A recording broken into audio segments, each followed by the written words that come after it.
Hello, everybody. Stefan Molyneux from Freedomain. Hope you're doing well. Freedomain.com/donate to help out in the now is the summer of our discontent made. Now is the winter of a discontent made glorious summer by the Son of York. Now is the summer of our discontent made glorious by your donations at freedomain.com/donate. If you could help me out, Richard, I see you want to talk. That's great. We'll talk in a sec. Somebody has asked, oh yes, they have asked, and right might they well ask, what is contained in a syllogism and why is it a proof? Great idea, man. Great question. But most importantly, or at least more importantly, you want to go to wordwardebate.com. Word War Debate. I am returning to public life, something like that. Public life. I am returning to public life to some degree. I mean, I guess it kind of started with the Sam Hyde show, a couple of other people. Thanks, Tom, and someone. So I'm going to be in Nashville, which is Gnash Your Teethville for my debate opponents. But I'm going to be in Nashville September the 12th, 2026, and I'll be in Friday the 11th, Saturday the 12th. I'll be around Sunday. We're going to try and do a meetup sort of in the environment, and I hope that you can come. If you go to wordwardebate.com, you get 10% off with the promo code Stefan, Stefan. I think it's all caps. I don't know if it's all caps, but you might as well enter it all caps because that's what my name deserves. Stefan, Stefan. Enter that as a promo code. You get 10% off. I mean, honestly, it's $50 for that. So I hope that you will come. It would help encourage other people, of course, to have me come out and debate. And I was working feverishly, as I generally do. I was working feverishly all day today to prepare my arguments. We are going to be digging in to the existence of God. And I already have it's with Jay Dyer. We've had a couple of conversations before, but, I cannot wait. I would do it tomorrow. I would do it right now if I could. But sometimes patience is a virtue. All right. So I got a couple of topics, but Richard, shards of richness. What's in your mind? Stefan, how are you, man? I'm good. How you doing? I'm okay. I want to thank you for finally putting me in the limelight. Unfortunately, there'll be no pictures coming your way from me. Let's see how you can think. Richard Pictures. I get it. Let me check my inbox. Oh, kielbasa sausage. I would shake your hand, but it's probably busy. It's a two-hander. There you go. Yeah. All right. Took me a moment, but I'm caught up. I've been spending a lot of time working in solitude. That was good. You get a 10 out of 10 for that, for there sure. You go. I got it. What's on your mind? Anyway, yeah. So I just listened to your latest podcast today. Actually, no, the second to latest. And which one? The one that it was like a 2-hour, I guess not a call-in show, but I guess a guy had booked a call-in for you. And it was, you were trying to sort of talk him through. He was 30 years old and trying to figure out what to do with his life and so on and so forth. And, throughout the whole episode, I was just thinking about this. I don't know how old this saying is, but it was certainly around when I was a kid. To shit or get off the pot. It's a crude saying, but it contains within it, a basic truth about, like, if you procrastinate long enough, you just kind of, see your whole life pass you by. You know what doesn't procrastinate? It's a slow, do-si-do, pigeon step march of death coming to behead you at the end of your life. Procrastinate all you want, and all you do is delay and die. So there's no prizes for saving. If you finish the war with a bunch of ammo, you don't get any prizes. And the other thing too, and I have another call. And by the way, there's call-in spaces available. It's gone oddly quiet. I'm not sure exactly why, but neither did I. Call.freedomain.com. You can get in pretty quickly, and I would appreciate that. But I had a guy, it is a public call-in show, so it's fine to talk about, who said, he said, I'm autistic and all of that. And so whenever I would confront him on any of his dysfunctional behavior, what would he say? Yeah. I'm autistic. I'm autistic, so blah, blah, blah, blah, blah, right? I Yeah. said, well, look, if you have a neurological thing that philosophy cannot touch, like philosophy can't change your eye color, can't make you taller, can't turn you into a different race. So if you have excuses, philosophy is useless. And I don't know why. I was handed a bunch of excuses in life if I wanted them, bad childhood and all of that. White male, which has become progressively more of an undertow these days. And Ed, I see that you want to chat too. We'll get to you. I appreciate that. But I said to him, I'm not an expert, of course, on autism, but I am an expert on don't give yourself any freaking excuses. I am an expert on that. Give yourself zero excuses. And it's an interesting thing in life. And I don't know exactly why it came about. I'll probably do a podcast on this at some point because it's an interesting topic. But I don't know why I sort of resolved in life to give myself no excuses. Like zero. Because the moment you open that door to giving yourself excuses, they come not in single spies, but in battalions. And so I said to him, just try living a month or two with no excuses. And see, because excuses, whatever you excuse, that is the cap on your potential. Whatever excuses you make for yourself, that's as far as you will ever go. If you say, oh, I can never learn piano, I'm not musical. Okay, well, then you'll never learn piano. Oh, I could never learn Japanese, right? So you never learn Japanese. So a life without excuses is really, really interesting. Now, I'm not saying, of course, that people don't have excuses. I get this, that, and the other, but, there was a guy I knew when I was in junior high school who was in a wheelchair and died before the age of 13 or 14. I don't remember, of course, what was wrong with him. Back in boarding school, there was another guy, fantastic soccer player, and did a flip into a pool, hit his head, was underwater. Nobody noticed for a while. By the time he came up and they carried him out, they returned him to school a couple of months later, and he could barely walk, and his face was, I guess he'd had brain damage or something like that. He could only speak out of one side of the mouth. We had a Canadian prime minister who only was able to speak out of one side of his mouth. Sylvester Stallone, famous actor, writer, director, producer, who completely wrecked his body on a movie I've never even seen called The Expendables. Kind of ironic. But he had a forceps birth where they basically half crushed his face. And when he came out, he had like significant nerve damage. He could only speak out of one side of his mouth. He had a slur, and he's not super handsome, obviously great physique and all of that, but he's not like a super handsome guy, but a not handsome guy who was broke and obviously gave himself no excuses. And I really do feel that the difference between people who succeed and people who complain is the prevalence or absence of excuses. And procrastination is just another excuse. So you can try this. I strongly urge people to go out there and try this and say, what would life be like if I didn't give myself any excuses? Because excuses kind of return you to this amniotic sac of pre-birth where you're entirely defined by your environment. So is that sort of along the lines of what you were thinking, or is something else you wanted to mention? No, it's exactly right. I mean, growing up at a fairly early age, I came to the realization that, what's the worst that can happen to you? People say no.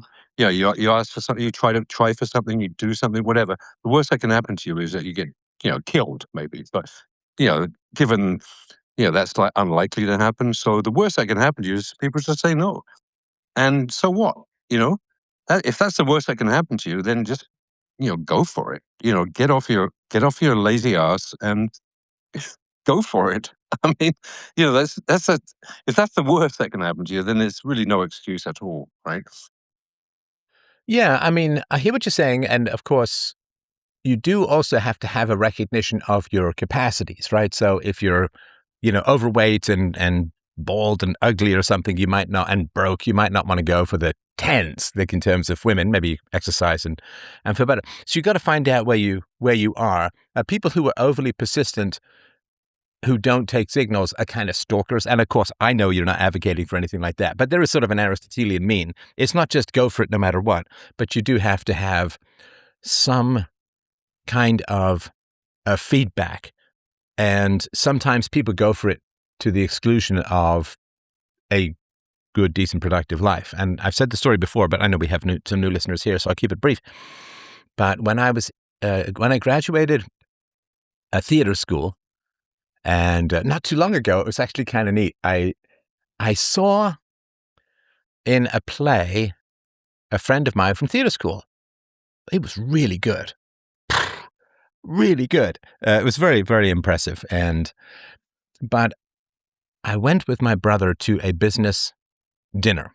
I have no idea. I can't remember why I was invited. Maybe I was just hungry because I was a student.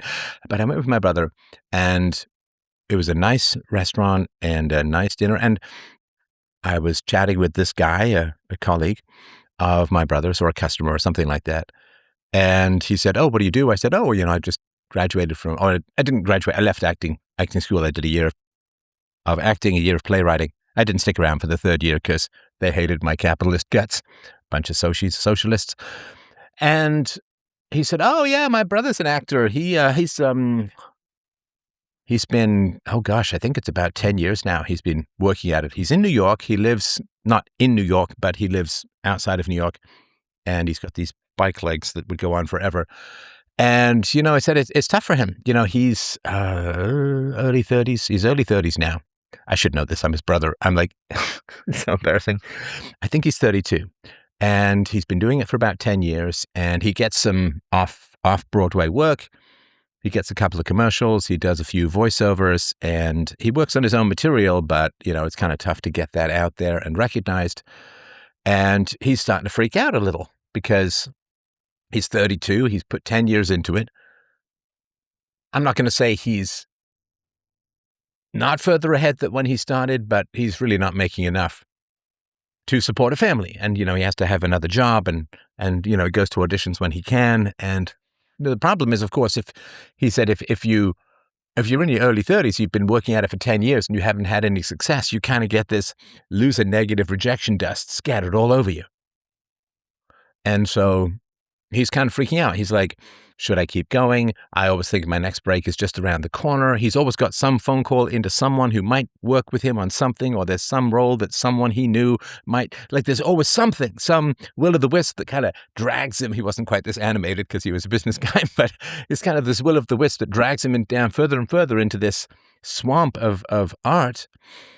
And, he wants to settle down. He wants to have a family. His girlfriend wants to have a family. And he's like, do I keep going? Do I stop? And if I stop now, I've been like a waiter and a courier and, maybe I've got some skills from acting, but I don't know how to translate them. And I have to start again at the bottom and work my way up with younger guys who, have just graduated with useful degrees and they have freedom. And if I want, anyway, so it's this sort of story. And I just remember like the blood draining to my little pinky and then evaporating because it was like, I don't know, man. I liked acting and I was okay at it. I think I did well sometimes, but it was not an absolute central passion of mine. And of course, I have too many of my own words to spend my life speaking someone else's words. And everybody hated my art because it was very pro-reason, pro-capitalist. They say right-wingers can't create good art. I'm not really a right-winger, but I'm certainly an anti-leftist. And yes, we can create fantastic art. It just never goes anywhere because the leftists have this throttle on distribution networks. And I also then remember reading that the average playwright, because I wrote and produced two plays that I'd written. And I remember reading that the average Canadian playwright makes about $2,000 a year. Now, this isn't like 1920. This isn't Guys and Dolls territory where $2,000 can keep you going for a couple of months. This was like rent and groceries for 3 weeks, like for the whole year.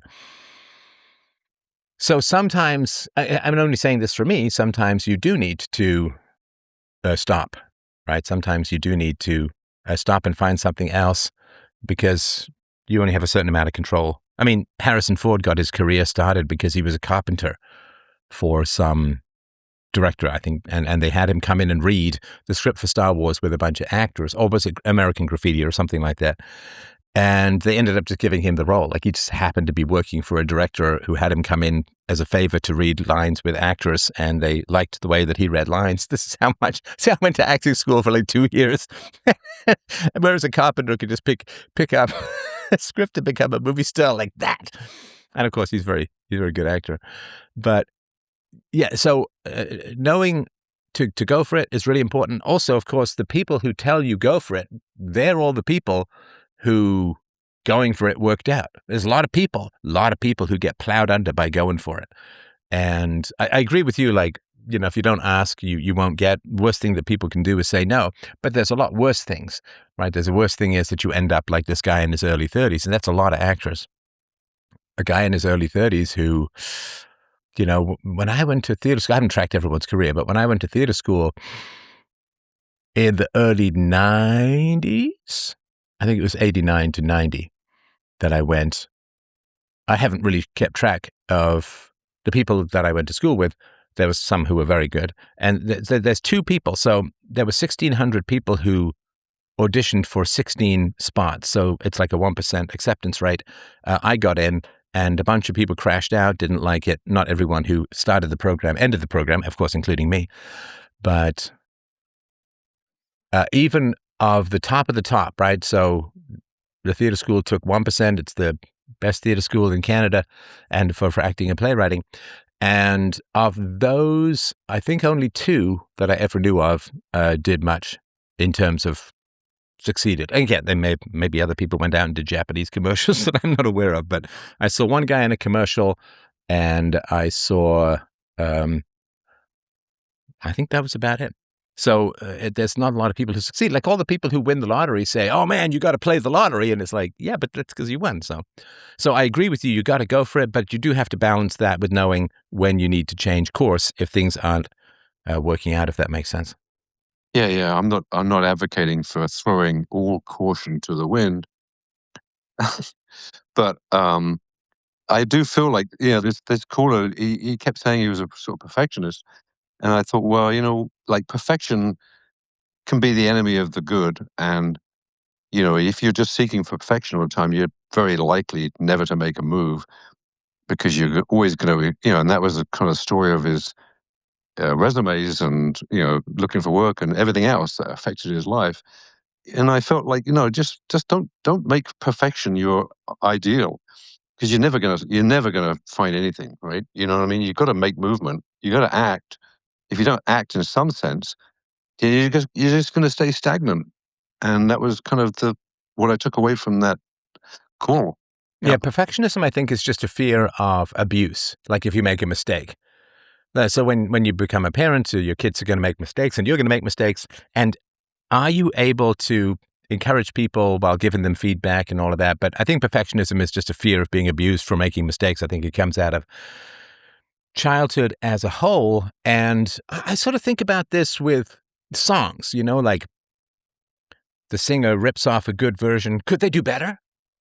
Could they do one more version and do it better, right? And at some point, like you have to stop saying you've peaked, and like it's because you can always try it again and do it better, but at some point you just have to get it out there and get out into the world and get on to the next thing. And of course, a lot of fear and vanity hides behind perfectionism, because the fear is I'm going to get attacked or abused. Like I remember when I put out my book, Art of the Argument, there was and I assume it was just a bunch of fairly coordinated troll campaign, but it was just like, oh, this guy claims to understand logic, makes basic logical errors in the first few pages, that kind of stuff, right? And it's not true, but it's sort of a rumor. So then you're like, oh God, did I make basic logical blah, blah, blah, blah, blah, right? And all of that. So yeah, I mean, especially because I freeform a lot of shows and so on. So is it perfect? Is it better? Could it be better explained? Could I be more concise? I mean, I'm working on an article at the moment, which is sort of the arguments that I'm going to bring to Nashville, and I'll publish it, of course, after I do Nashville. Could it be better? Of course, yeah. Could I rewrite every book I could rewrite to try and make it better and so on? But you've got to get things out, and you can't expect things to be perfect. I mean, a wonderful book like Crime and Punishment is an amazing book, but the Marmalade story, which is the compulsive alcoholic Sidrigailov is the absolute horrendous human being with regards to children. But Marmeladov,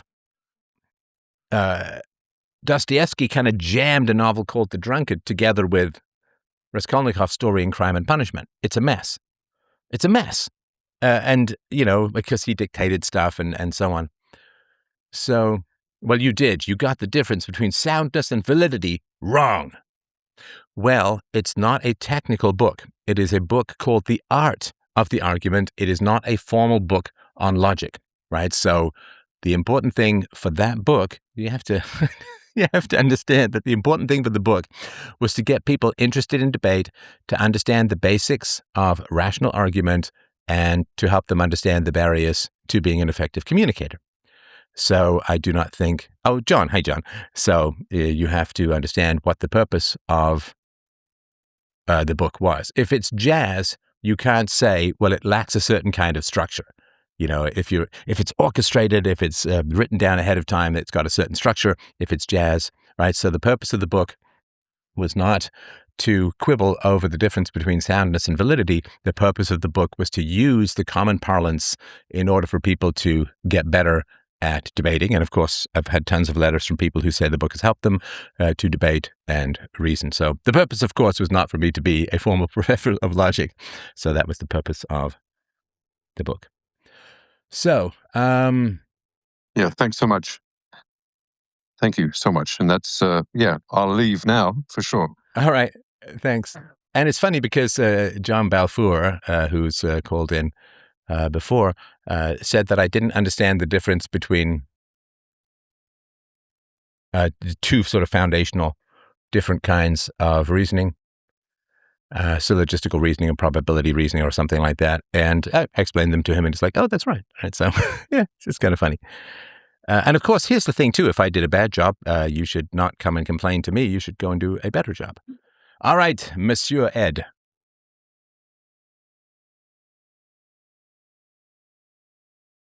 Ed, if you would like to unmute, I'm all ears.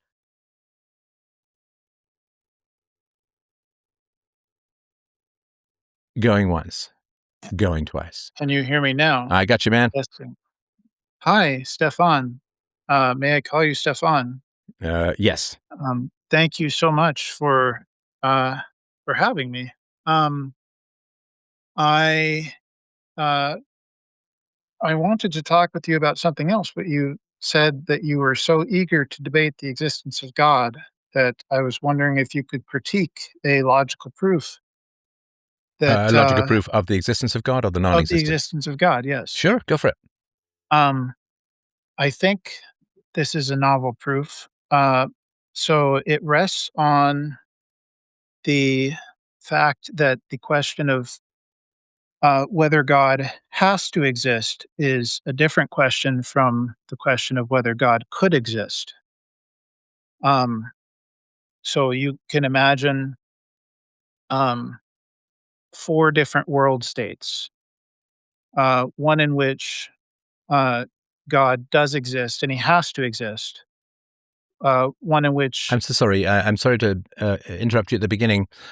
I'm not sure what you mean by the phrase "has to exist." I'm eager to um, find out. I just don't know what you mean by it. that's a good question. Um, well, it's sort of uh, has to exist. Let's see, that would mean that the state in which you exist, um, all of the experiences of your uh, solipsistic perspective, or who's ever listening to this argument, their solipsistic perspective, um, that would only have ever been possible um, because of the existence of something that you would want to call God. So that's has to exist. The idea that the world um, uh, is or could truly be seen to be uh, improbable to have existed without uh, a creator. two Okay, sorry. improbable You had cases. you had three things there. The first was the question of your solipsistic experiences could only have existed with a god. Is that right? Has to exist. Um, sure. I mean, well, we have to start from the Descartes, I think, therefore I am, right? Because, or I doubt, therefore I think, therefore I exist. Because it doesn't really make any sense to talk about existence without the uh, without a experiencer of that existence. Um, and so, uh, I mean, if you, let's say we don't bother worrying about that a perspective, then it's just has to exist means that it is too improbable for No, no, no. the world to Improbable. exist Hang without on. But without a god. improbable and has to are two different things, right? That's So, true. right, there's That is deductive true. reasoning, there's inductive reasoning. Deductive reasoning is 100%, all men are mortal. Socrates is a man, therefore Socrates is mortal. And the inductive reasoning is a balance of probabilities, proof beyond a reasonable doubt, and so on. So, it is certainly the case that according to the Cartesian argument, which is Cartesian, I don't know why it's called Descartes. I guess Descartesian is too long. So the Cartesian Uh-huh. argument is even if everything around me is like I'm just a brain in a tank and everything that's coming through is like a matrix style is just created and so on, at least I exist. And therefore, at least I know for sure that I exist and having experiences, even if all of those experiences are some kind of waking dream manipulated by some cable running demon. Uh-huh. And Uh-huh. so, And in that sorry, go ahead. situation, you could oh, I'm sorry. I was just No, saying go that ahead. in that thought experiment, you would call the cable running demon God. That would Why? fit the oh, just that it would be the controller of the world and everything in it. I But mean, it there would might be also a be, higher but God usually is associated with virtue.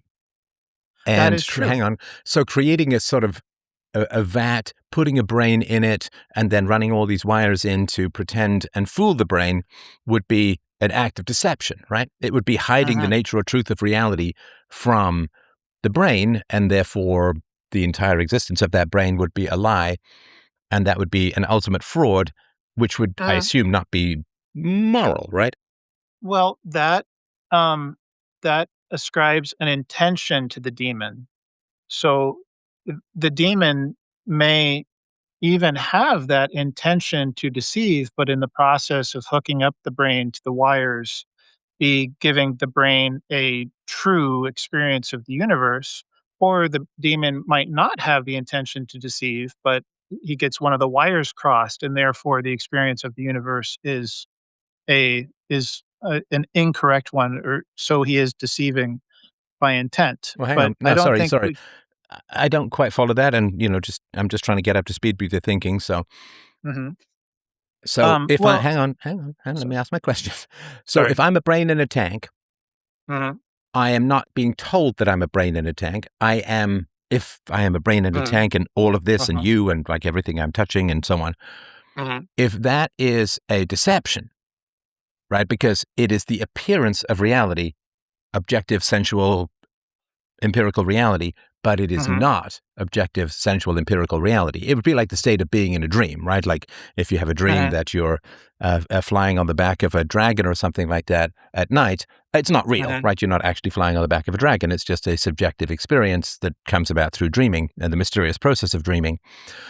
So Mhm. if there is an external creature that has hooked up my brain to a tank and is giving me the simulation of Mhm. reality, but not telling me it's a simulation of reality, then this would be a sort of Truman Show. Like it would be a falsehood. He would be falsely giving me the impression of objective reality, and very cunningly too, because within objective reality, I have my daydreams, my nightly dreams, and all that kind of stuff. So there's a layer of unreality that I'm supposed to compare objective reality to and know that I'm dreaming versus waking and so on.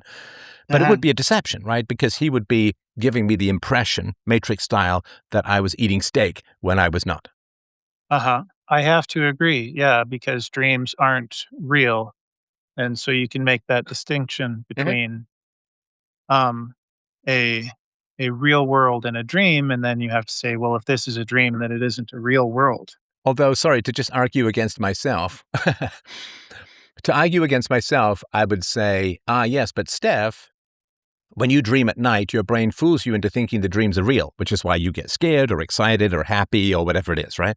Uh-huh. Is your dream, is your brain manipulating or deceiving you at night when it gives you the dreams? And I would Mhm. not say that my brain is giving me a fraudulent or deceptive experience when I'm dreaming, even though the dream tells me I'm dreaming. And I'm sure you've had this experience when you're getting close to waking and you realize you're dreaming and so on. And there's this Uh-huh. sort of crossover thing. But of Uh-huh. course, I am not an external consciousness that would then be consciously applying this to something else. It's an automatic or autonomous process of conscious to go through the experience of a dreaming. And of course, the purpose of dreaming is to process the day's events and also to give your brain stimulation while you're sleeping so you don't wake up because you're bored and so on. So it can only achieve that by you not knowing that you're dreaming.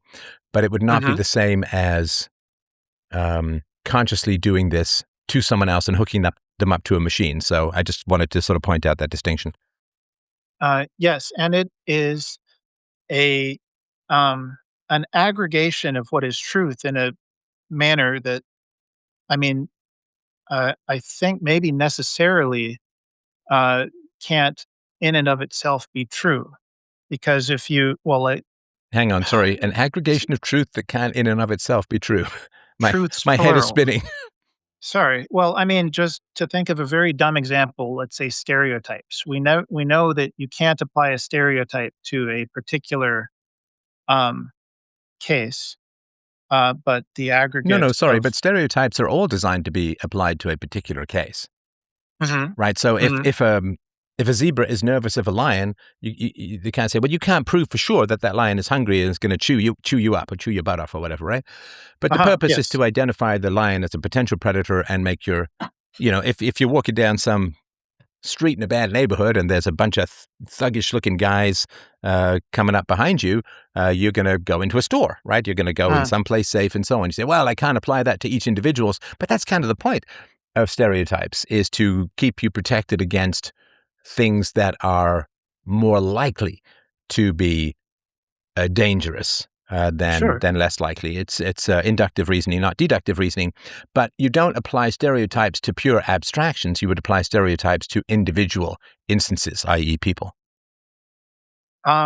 Yes, that's true. And this might have been a bad example. I was just trying to point out that um, when you have, if you're trying to express a lot of truths, uh, you might do so in a way where you can start with, here is the general case, and then someone might say, there's exceptions, and you can deal with the exceptions, and you can show that the overall theory is something that's true. But in a particular moment of presenting the particular aggregate of truths, uh, there might be an aspect of that from a certain perspective that is shown to be untrue. And in that way, dreams can be untrue, but they are your brain attempting to inform you of a truth. Yeah, they're not empirical. That doesn't mean that they don't have emotional weight and truth. And I've certainly got lots of value out of dreams and analyzing dreams over the course of my life. So, okay, so let's get back to The question of the what does question. Oh, has hang to on, sorry. exist So, mean? where we kind of took this turn, if I remember rightly, of course, correct me if I'm astray, was we said, or you said, that if I'm a brain in a tank that's being manipulated by some external consciousness, then we would call that consciousness God. And I would say, Mm, but God is generally associated with morality. But if some mm, external agency is hooking up my brain to a tank and then deceiving me about the nature of existence, because they're moving in an empirical existence and then pretending that I am also doing that when I'm not, because of their fooling, mhm, then that would be a form of deception or torture or cruelty and so on. And therefore, I don't think we would be able to use the term God because mm. God is generally associated with virtue, and this would be the imposition of a fraud or a falsehood, and a very bad one. Um, yes, I suppose you could say though. It would say that. Sorry, it would be wrong to to mix up um the the words that we're trying to use to describe that sort of state.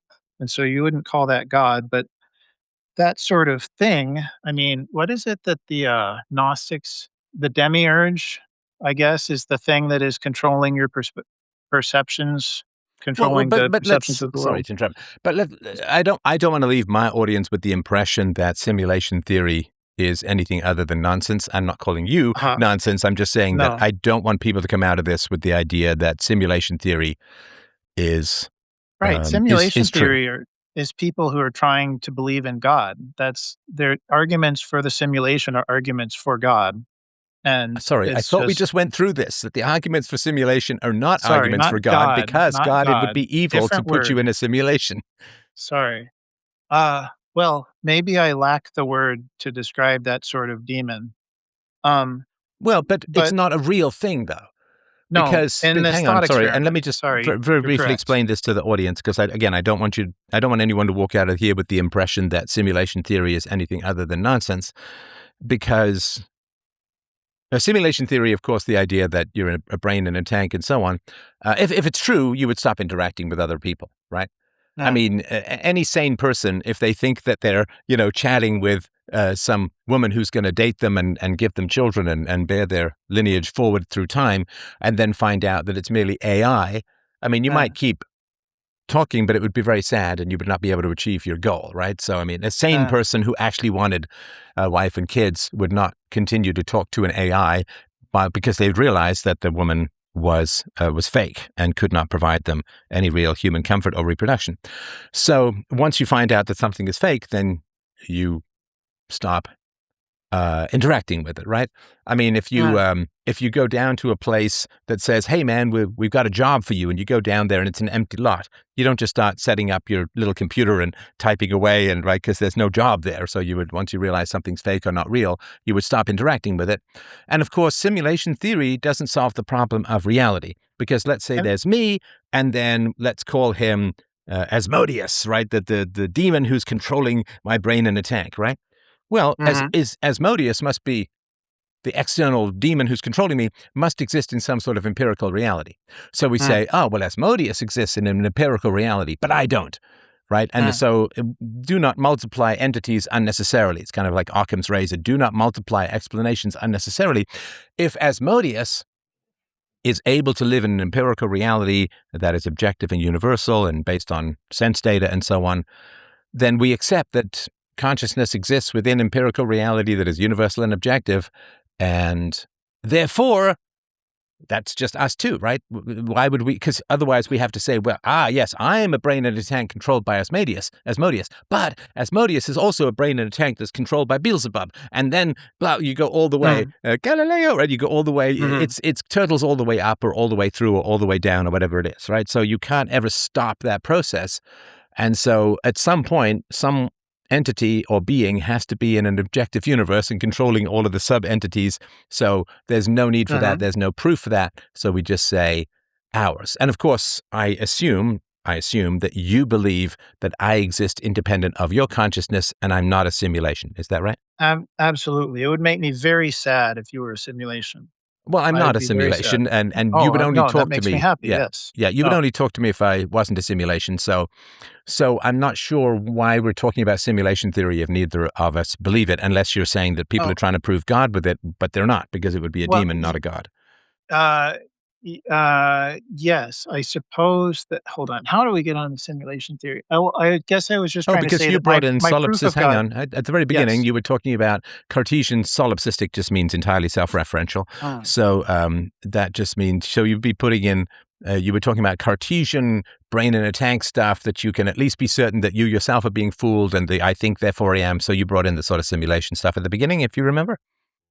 yes, and I guess this is because the proof of God, it could apply to the simulation theory also, and so that's probably enough of proof that it's nonsense, because if it could be used to prove God or simulation, Okay, so then it's probably of we've no done value. 25 minutes and I still don't have your argument for God.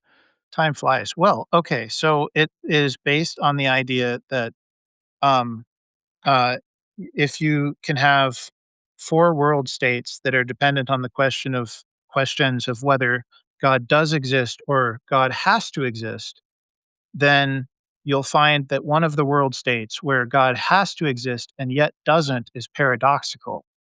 And so, because we say we definitely don't live in that world state, in two of the three remaining world states, God does exist. And so that the probability of God existing is greater than the probability that he doesn't exist. And so you can use that to say that when uh, trying to tackle the question of whether he exists, you should start with the null hypothesis that he does exist. And then, since you can't disprove the existence of God, you can come to the conclusion that God exists. So, Now, the reason I would say this is probably a little bit, and I'm not saying you're doing this consciously, a little bit on the sophistry side is mhm, because you have not defined your terms at all. And you've listened to yes. me long enough, I'm sure, or listened to people who want to reason, that if you don't Mhm, define your terms, it's probably a kind of pickpocketing. It's probably something mhm, a little sinister that's going on. So you true. haven't defined God and you haven't defined existence. Yes, that's true. And I didn't even think to define what does has to exist mean. So that's a very good question. So what that means Um, is that you have an emotional desire to prove God, which I understand, of course. I mean, it would be a lovely thing if we could prove God. I could live forever and be with my family in the afterlife and all kinds of lovely things. Also, But, lots of not lovely things. Because if God doesn't, or sorry, if God does exist, then death isn't the worst thing that could happen. oh, you There mean would because be of hell? hell. Yeah. Well, but God existing does not necessarily mean that the Christian punitive God exists, right? Just God, Mm, like that. That's a whole other question. So mm, my suggestion would be, you need to define God, and you need to define existence that includes that which does exist. Like mhm, tangible material reality, ourselves, other people who you're debating with. So we mhm, have a standard of existence and non-existence that we apply to things in the world, to things that we interact with, and so on. So, what you need to do is have a theory of existence that includes things that we ordinarily understand exist or don't exist. And then you have to say how God fits into the category called existence or does exist, right? So, if I ship you an empty box with a picture of an iPad on it, and I say I've sent you an iPad, you would open it and say there's no iPad in here, right? Because it doesn't exist in the box, right? It doesn't have tangible material existence in the box. So mhm, existence versus non-existence, if you have a doorway versus a closed door, right? You can walk through the doorway, you can't walk through a closed door. And mhm, so the door exists in one and is not in the doorway. It exists, I guess, open backwards or something like that. So mhm, you have to come up with a theory of existence or a standard of existence that we all accept, or at least sane people are willing to accept. Crazy people could say whatever they want. Come up with a mhm, standard called existence that accords with things like the scientific method, tangible evidence, the objectivity of matter and reality. And then you have to figure out how is it that we define what exists. And then you have to say how God fits into that category, right?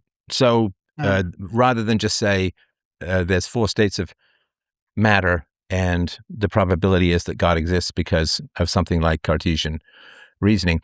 That's not gonna do it. Now, I personally, mhm, I can't imagine how it can be done. I've certainly given it my best shot. Doesn't mean that, right? Um, just because I haven't done it, obviously in no way means it can't be done. I don't think it can be done because I don't think you can include a standard called "this exists" mhm. and Yes. and put God in there and have it stay or have God Mhm, stay. So, mhm. all Well, right. Is there anything else you yeah. wanted to mention? Yeah, that would be my quote homework for you, if that No, makes sense. well, I would like to talk with you about other things, but I don't want to take up any more of your time. I'm sure you have other people who are Okay. waiting to Well, listen. speak. Feel free to call back another time. I do these Wednesday night 7 p.m. Eastern, Friday night 7 p.m. Eastern, and also on Sunday morning 10 a.m. All right. I'm sorry. I'm not sure who was next, but Matt, if you would like to share your thoughts, I would be thrilled to hear.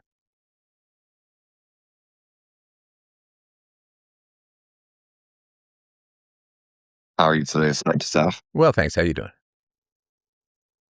Doing good. Kind of jumped in here. Sorry about that. No, it's a call-in show. You don't have to apologize for calling in.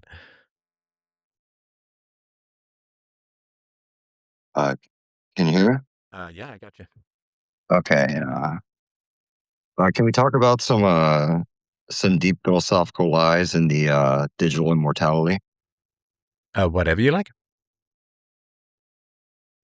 Like, because uploading your brain and like I asked AI about this before I called, and it made a pretty decent example, which I guess we can tackle with. It's like, what if you have a billionaire, right? And he's a really corrupt guy, and he makes bad bets, and he really steals from people, and he's like, aha, I've cloned myself, and my clone's gonna go to jail, and I'm gonna be free.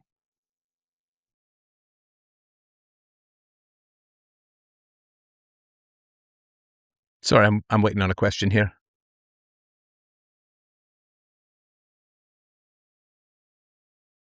All right. Looks like he's either got a bad connection or he's going a little mentally sluggish for some reason. So you cannot upload your brain to the internet. The storage in the human brain is so staggeringly huge, you just cannot upload.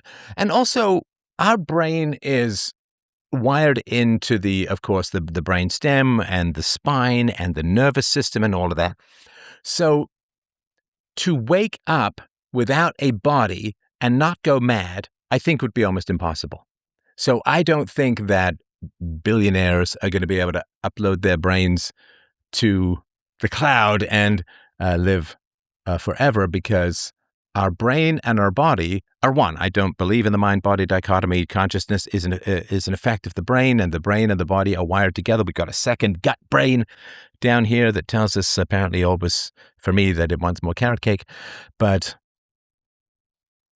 to upload your consciousness into a cloud, I mean, you can come up with an AI that, will get more sophisticated. And I'm sure that, when I'm dead, they will take all of my work and they'll jam it into an AI, and it will be like talking to me, and maybe it'll even do shows kind of like me. It's not going to be me, of course. I know that, right? I mean, I already have for donors at freedomain.com/donate. For donors, there is a number of AIs that they can get a hold of. There's a call-in show AI. There's a general AI, RTR AI, a Bitcoin AI, the peaceful parenting AI, and I'm not there. Right? It's just computers doing elegant word guessing as they go forward. So now, as far as a clone goes, well, you wouldn't send a clone to jail because the clone didn't commit the crime. And clones, as far as I understand it, they still have to grow. Like, you can't just copy paste yourself and make a clone. They still have to grow from baby and infancy onwards. So I do not think that is the case. Somebody asked earlier if simulation theory was the Matrix and post-Matrix. Simulation theory has been around forever and ever. Amen. You can certainly see aspects of it in Plato, but the big guy, as we talked about, was René Descartes. All right. Patrick, that would be 3 basketball, right, Patrick? Patting the ball, and they go in 3. Patrick, what's on your mind? Okay. Hello? Hello. Can you hear me? Yes. Oh, what an honor to talk to you again. I called in twice and I messed up twice, and I apologize for that. People call in and they don't have the connection set up, and I apologize. I just want to thank you. Go ahead. Um, I've been listening to you for the last 8, 9 years, and whether it be listening to other people's questions from you and your answers and the way that you communicate with people, I'm just in awe. And I really just want to call in and say thank you so very much. When you were taken off YouTube, I was homeless during that time, and I felt awful that you were taken off of a main structure. And I have felt that your work has been one of the most amazing things in my own personal life ever. I can't thank you enough. You're very welcome, and I appreciate that. What happened in your life that you ended up homeless? I've been homeless for, I think, for twice in my life, but never for more than a night, and it's not fun at all. It was, I hate to say it was partly from listening to you, but it kind of was, is that you mentioned that taxation is theft and so many things, and I simply tried to integrate all that you have said. And in the process of doing so, life becomes very hard.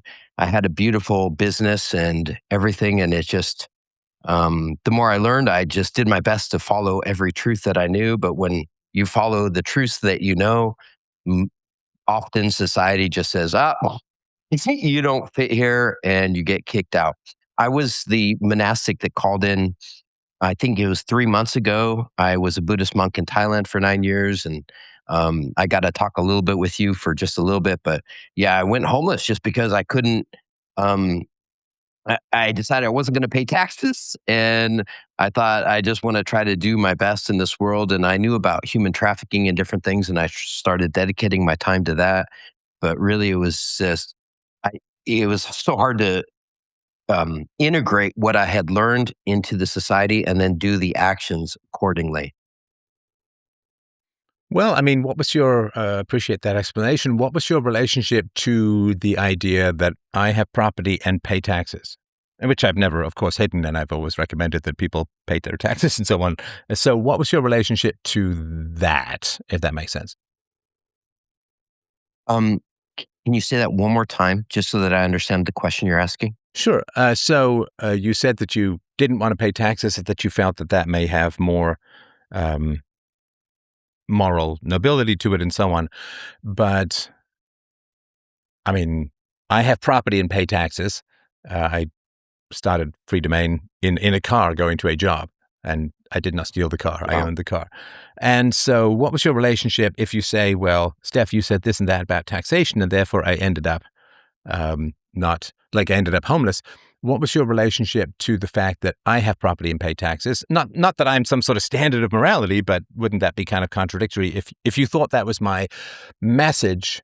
Uh, Drop out, turn off, don't pay taxes when I do pay taxes and own property. Would that not be hypocritical of me? And so, how did you end up with that perspective based upon how I live, rather than just some arguments that I made?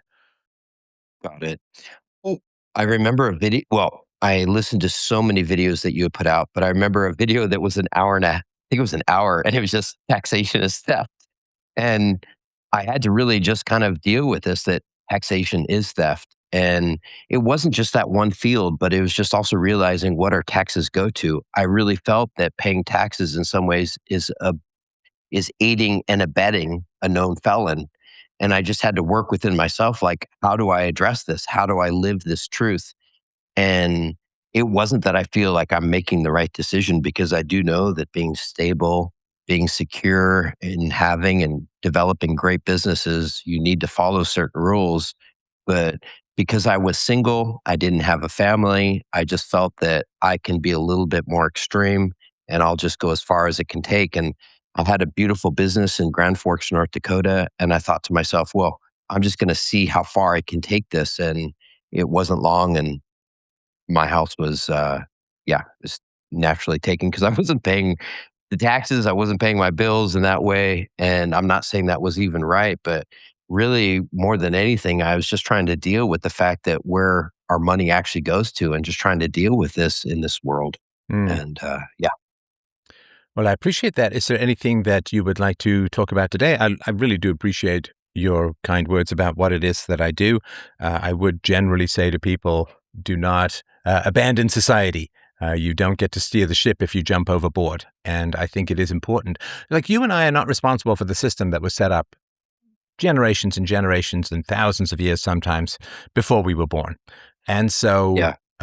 I, of course, disagree with a lot of what the government does, and I disagree with the initiation of the use of force on principle, but I'm not going to jump off a ship that I never created and I'm not responsible for. I think I am responsible for trying to help steer that ship in a better direction and get the world to a better place as a whole, but I do not, in general, I mean, it's you can do it. It's not a violation of the UPB or the non-aggression principle, but in general, I would say that it's important to stay and work as best and as strongly as you can to help improve the world. And I'm not saying you didn't. And I understand the abstract purity of what you're doing, and I actually quite admire it in a way.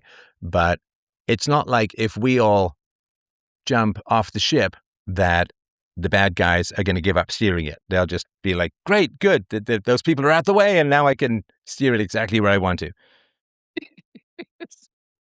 So well said.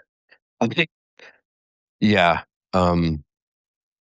It has been a very tough life ever since that. And I can't even, I would never say that what I've done is right or wrong. It's, it, you really just provided so much fuel and inspiration to do my best in this world and live the dream that I thought was most successful. When I lost my home, lost my business, I moved to Sedona and thought it would be very easy to set up healing centers because I'm very skilled in the bodywork field.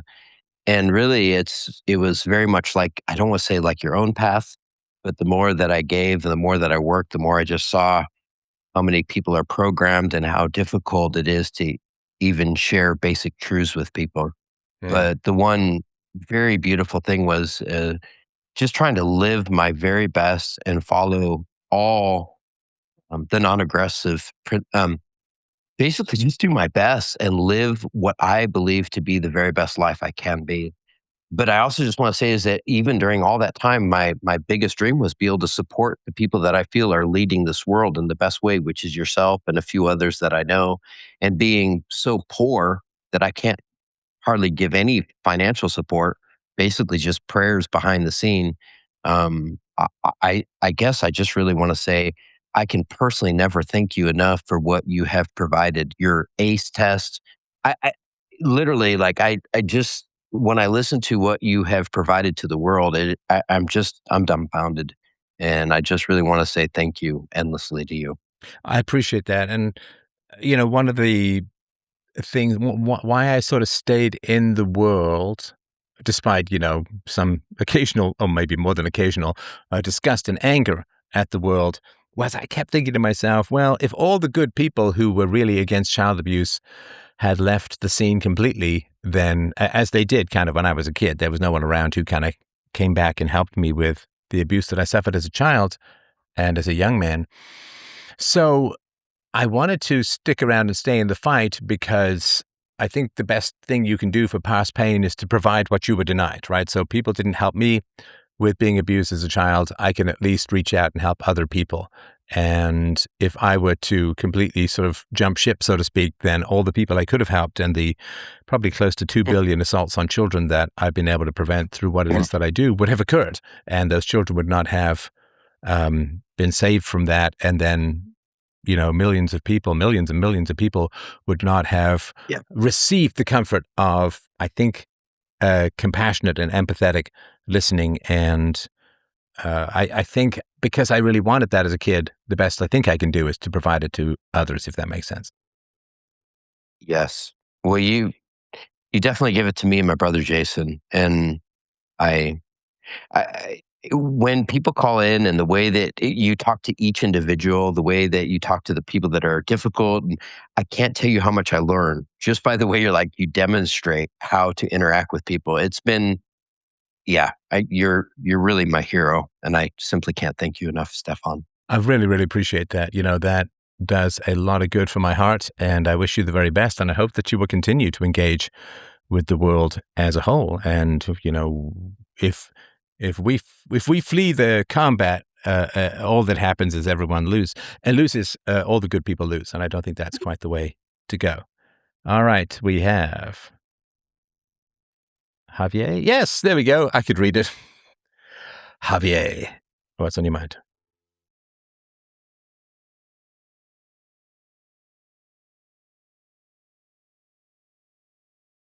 Going once, going twice. Are you with me?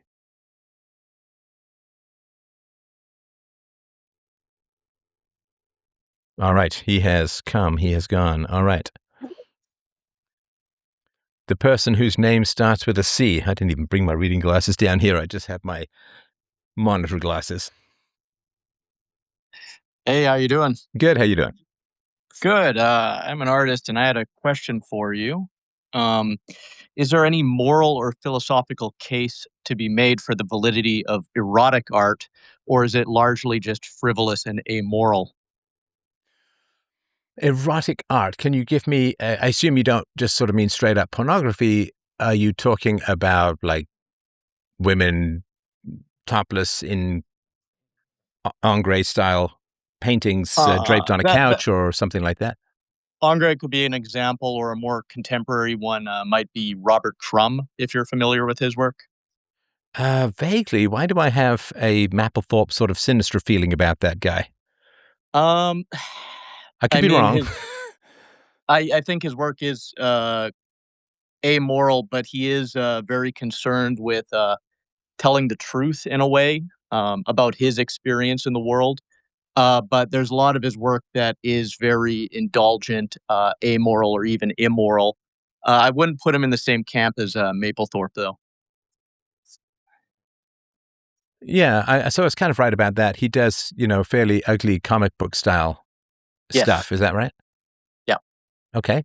So I mean, I don't really know much about the erotic side of what it is that he does. Hmm. I don't know if you're just looking at a Google page, but yeah, he does a lot of drawings Google? of. Don't insult me, man. I don't go to Sorry, Google. pardon me. It's a hangover from No, it's yeah, I get it. shorthand. I Yeah, get yeah. it.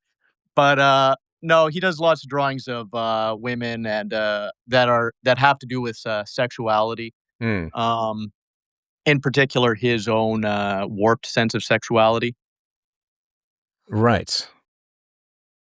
Safe search is off. Oh my God. Oh my God. Do not do this at work. Oh my God. I will say I'm not a particular fan of that as a whole. It's kind of demonic, isn't it?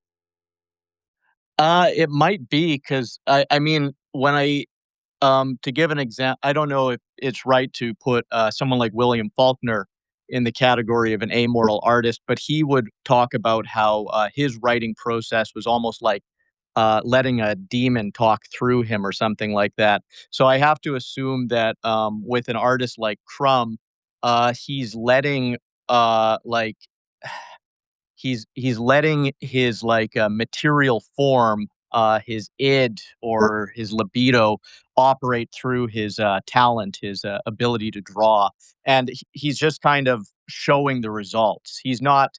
Um, No, there's no such thing as demonic possession, and that's just oh, it's not me, it's the demon. So no, he's choosing to do. So I would think that kind of erotica would be like if it's really demonic and negative and gross, then that would be of value because it would teach honorable and honest women who to avoid, right? So if somebody were to say, "Hey, this is the kind of art that I like that's a sort of Netsuke or Japanese sort of carved art or something which can be kind of erotic, but it's not demonic." So if somebody has, I would say decadent or repulsive or negative erotica, then that would be a sure sign that your soul or life or orifices would be in considerable danger, and you should probably try and stay away. So I guess it has a value in the warning off aspect of things. Like the rattlesnake. Does the rattlesnake rattle have value? Why, yes, it does. It really, really does, because it tells you to stay away from the rattlesnake.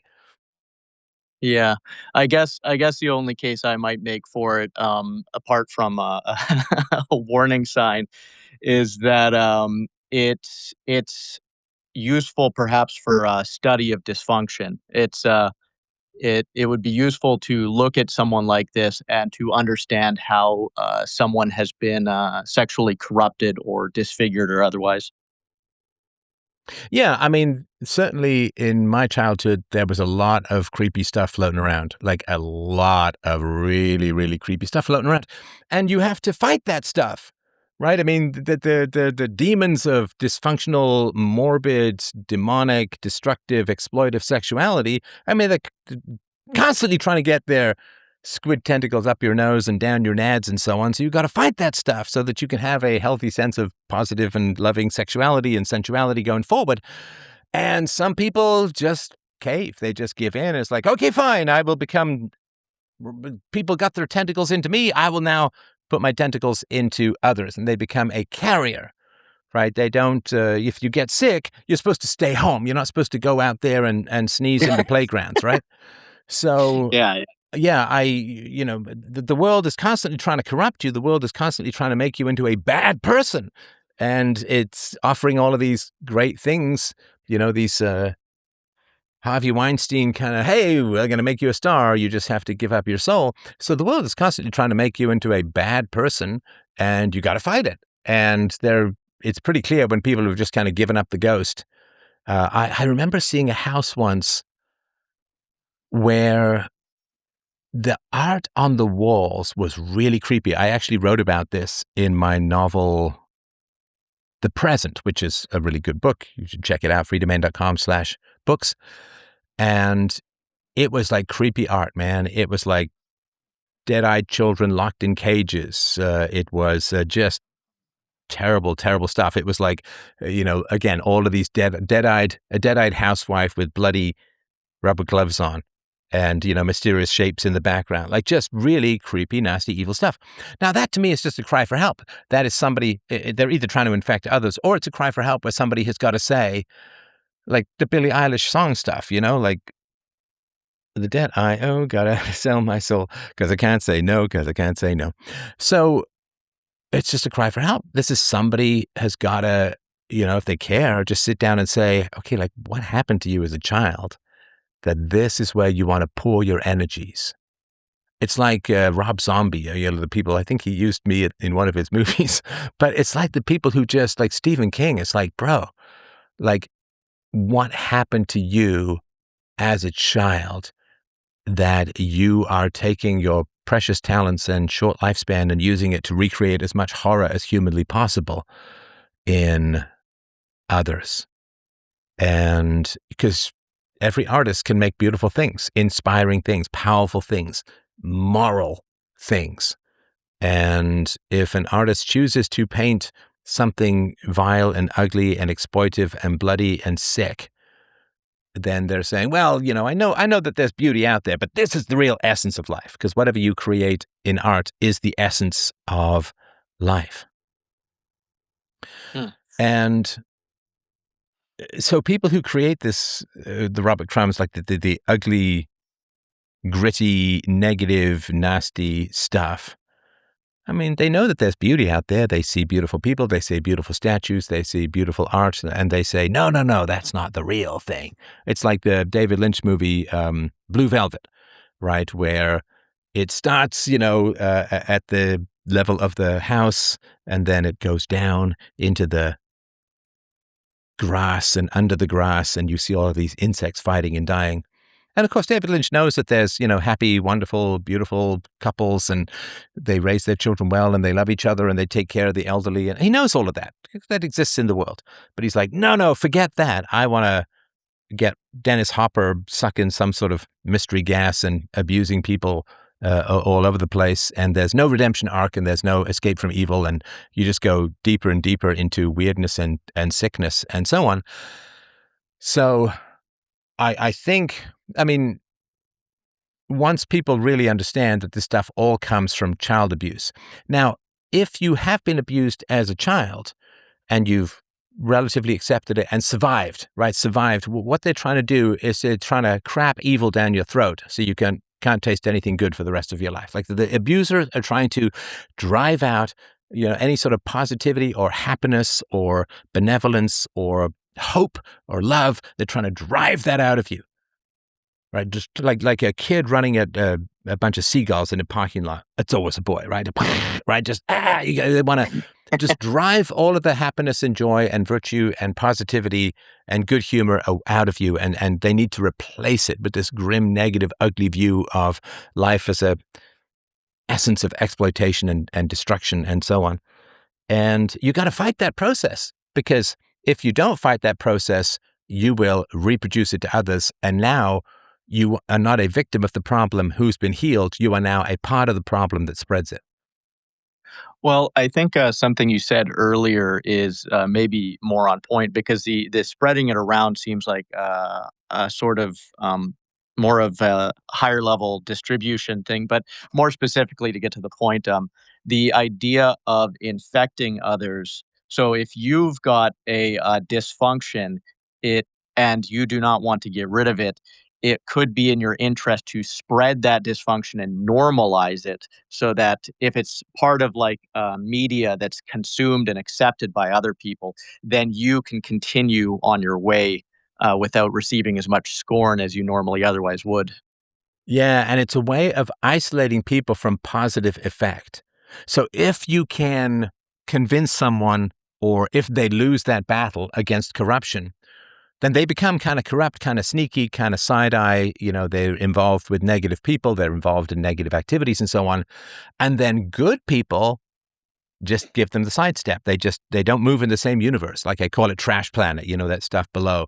So good people are no longer in that environment. And then you can't be saved. You can't be rescued because nobody's going to come and rescue you. So if you're hurt by evil, people have sympathy. If you then lose that fight and then you hurt others through evil, or you degrade others through evil, and of course, I would think, again, I don't know Robert Crumb, but I would think something like if you put these videos into these sort of comics, these gross comics and horrendous sexual imagery anywhere near children, or I guess you wouldn't do the sexual imagery, but the sort of negative or destructive comments and so on, comics and so on, then you are corrupting children, and then you can't undo it. Right? You can undo the damage that's been done to you, but you can't undo the damage you do to others. And so you have to be very careful to make sure that you do as little as possible to harm others, and unless they're evildoers, in which case that's kind of the deal. Like you can't give people antibiotics without harming the bacteria. That's sort of the point of the antibiotics and so on, right?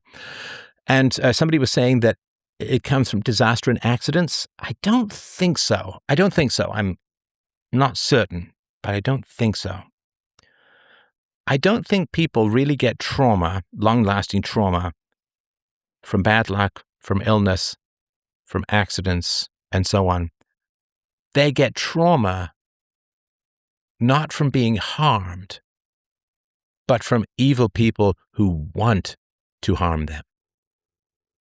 And being harmed is not what gives you trauma. I mean, most kids boys in particular, they'll play and do something goofy, they'll fall down, they'll break their arm, right? Or I was biking once and I cracked my forearm. I didn't break it, I just cracked it. I get no trauma from that. The trauma comes from if you fall out of a tree and your friend tries to catch you and he misses and it was bad luck and you break your arm and you're in a cast. I don't think that gives you like post-traumatic stress or a disorder, or I don't think that gives you like permanent trauma. However, if your father breaks your arm out of sadism, that's a whole different story. It's seeing the look in someone's eyes when they want to hurt you and they like hurting you and they maybe get off on hurting you and they get happiness or savage joy from hurting you. That is, to me, where the real trauma comes from. And the real trauma, just to be, sorry, to take it one layer further, the real trauma doesn't come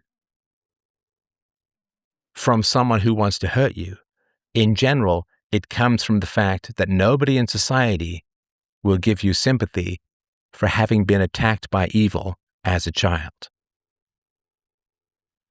And they have a very, very tough time doing that. I mean, you can just look at what people say about me. I was definitely attacked by evil as a child. I have no doubt about that, for many years, to the point where I tried to run away when I was 4. And so I was attacked by evil as a child.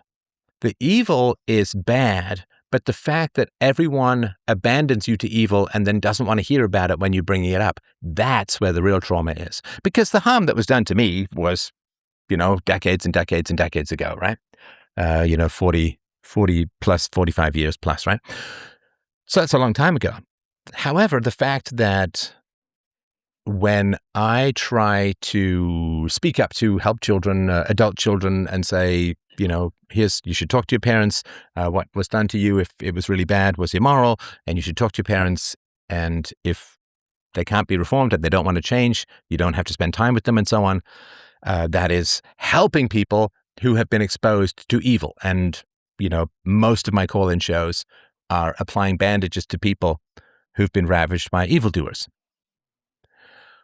And of course, if you look at how society has treated me for the act of helping people who've been exposed to evil, then you recognize that the personal evils that you suffered as a child are a mere shadow cast by the general evils that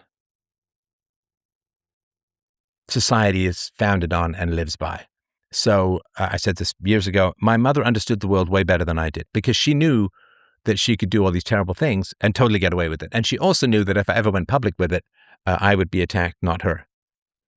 So I think that the real trauma, and yeah, of course, trauma can come, sorry, John, you're saying trauma can come from accident or disaster. Sure, of course. I mean, without a doubt. But like lifelong PTSD, I don't think comes from an accident.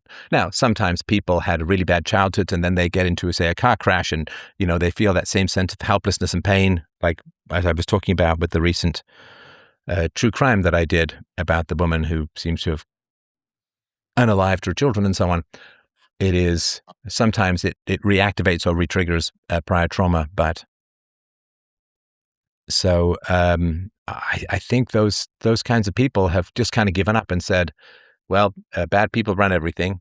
And then they kind of do. I mean, I've had a constant process in my life of trying to bring positivity, enthusiasm, energy, hope, reason, and evidence and virtue to environments, right? I tried to do it in theater school. I tried to do it in academia. I tried to do it in the business world. I've tried to do it in philosophy and podcasting and so on. And you just get, like people just smack you the hell down. It's just a fact of reality. And a lot of people are like, okay, well, if I'm going to be good and I'm just going to be attacked, then my bad childhood never ends and I'm just going to give up and join the bad guys. And listen, the most dangerous people in the world are the people who never think that they can be the bad guys. The most dangerous people in the world are the people who never think that they could join the evil gang, right? The most dangerous people in the world. I mean, I watched some bits of a movie called Rogue One, which is an old Star Wars. It's not Star Wars movie, not that old. I think it was 2018 or something. And I couldn't help but think that a lot of the Star Wars fans, a lot of the fans of people like Harry Potter or stories like Harry Potter or Star Trek or whatever it is, that they absolutely worship these heroes, right? The Katniss, Evergreen or Everdale, the Katniss, right? The Hunger Games. They worship these heroes who fight the bad guys and stand up to tyranny and so on. And then, some person with makeup on CNN tells them to inject mystery juice into their body, and they're like, okay. So they don't watch these movies for the most part. And I was thinking, is there any way to slice and dice vaccine compliance? And because that was the big test, right? Any way to slice and dice vaccine compliance and see if you're a Star Wars fan. And my guess would be that Star Wars fans in general were very keen on the vaccine because it was reframed as heroism, you're saving others and so on, right? And so people love these stories of rebellion and fighting the bad fight and Aragorn and fighting Sauron and all this kind of stuff and standing up for what's right. And then they don't do it in the realm that it really counts in, like the actual world. So they feel all this thrill at watching Han Solo take on whoever, right? But then when it comes to them standing up to creeping tyranny, they don't at all. And that kind of disconnect is wild. And trying to close that disconnect is really challenging. Sorry for that lengthy speech. Is there anything else that you wanted to mention? No, I think that's all good. I guess I would just quickly ask, because it's much more tame and less obviously repellent, to apply the same question from earlier to something more benign like Angra. Mm. Yeah, I mean, the human form is a beautiful miracle, right? If you've ever owned a house or a car, you realize that they're falling apart all the time. What is it? We get 1 billion heartbeats or something like that, and usually we don't have to open it up and fix it. And so the human body is an amazing and beautiful thing, even as it ages, right? You look at someone like Clint Eastwood, who's like in his 90s and, shuffling around, but his body is still working, even though, you don't need to open it up that much, if at all. And it's an amazing, amazing and beautiful thing. And there's nothing wrong with a little sensuality around the house. To me, admiring a beautiful form, having something that is semi-nude on the wall. And so I always think of the movie The Shining, and there's that black guy. He's got this, I always remember there was this picture he had over his bed of this like black woman with a great figure. Do you remember that? I didn't dream that, did I? I don't think I did. No, that's there. Yeah, that's there. So, I mean, there's nothing wrong with a little beauty. I know a woman many years ago who taped, I think it was Jamie Lee Curtis in her aerobics prime, taped a picture of her to the fridge so she could avoid eating too much and so on. So I think, something sensual, something maybe a little sexy, something beautiful is not, it's not bad, to remind yourself of the beauty in life and the beauty of which your body is capable and all of the wonderful things that you can do. So I think I think there's some pluses in that for sure. It just has to be elevated and not graphic, right? Because graphic is a different matter. But yeah, if it's elevated and beautiful and sensual and maybe a little sexy, I wouldn't necessarily have it on my wall, but I wouldn't necessarily think that it's, if I go into someone's house and there's a tasteful picture of a topless woman, I wouldn't be like, oh my God, get out of the house. By the window if you have to, Errol Flynn style. All right. Well, thank you very much. Thanks, man. I appreciate it. Good question. All right. Heidi. Ooh, what's on your mind?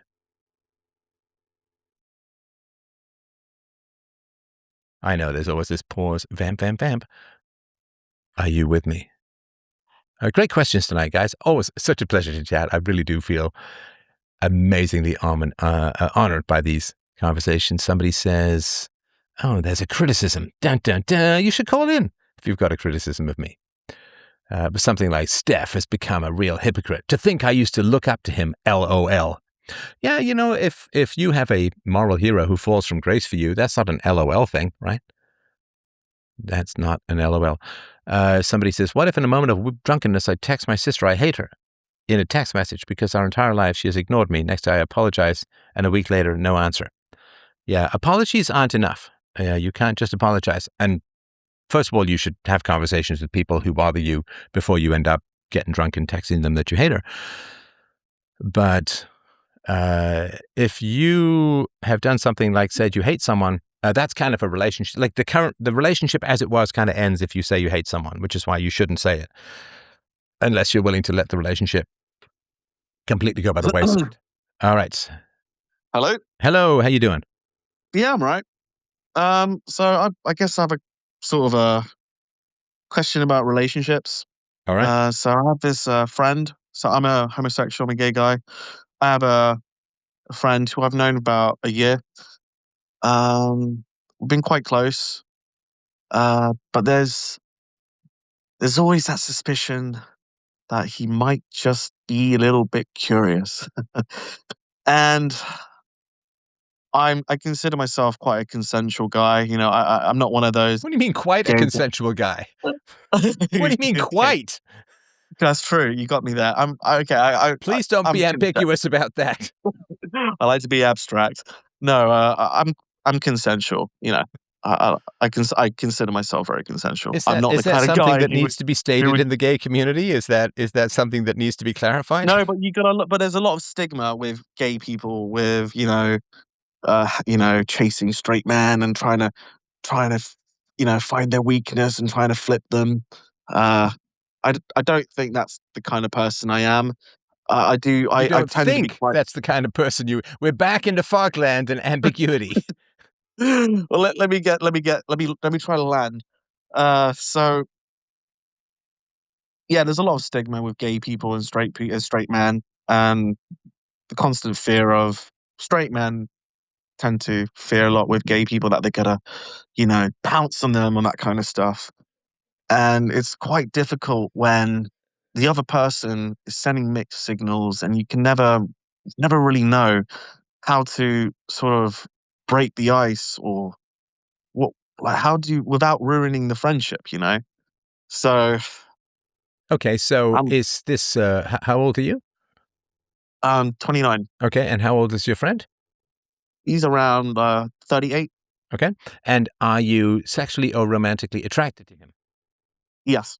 And have you told him that? No. Why not? But I'm pretty well, I haven't said I'm romantically interested in him, but I have jokingly said, "Yeah, you're an attractive guy," over a couple of drinks, and he would say the same thing to me. "Oh yeah, I'm an attractive guy."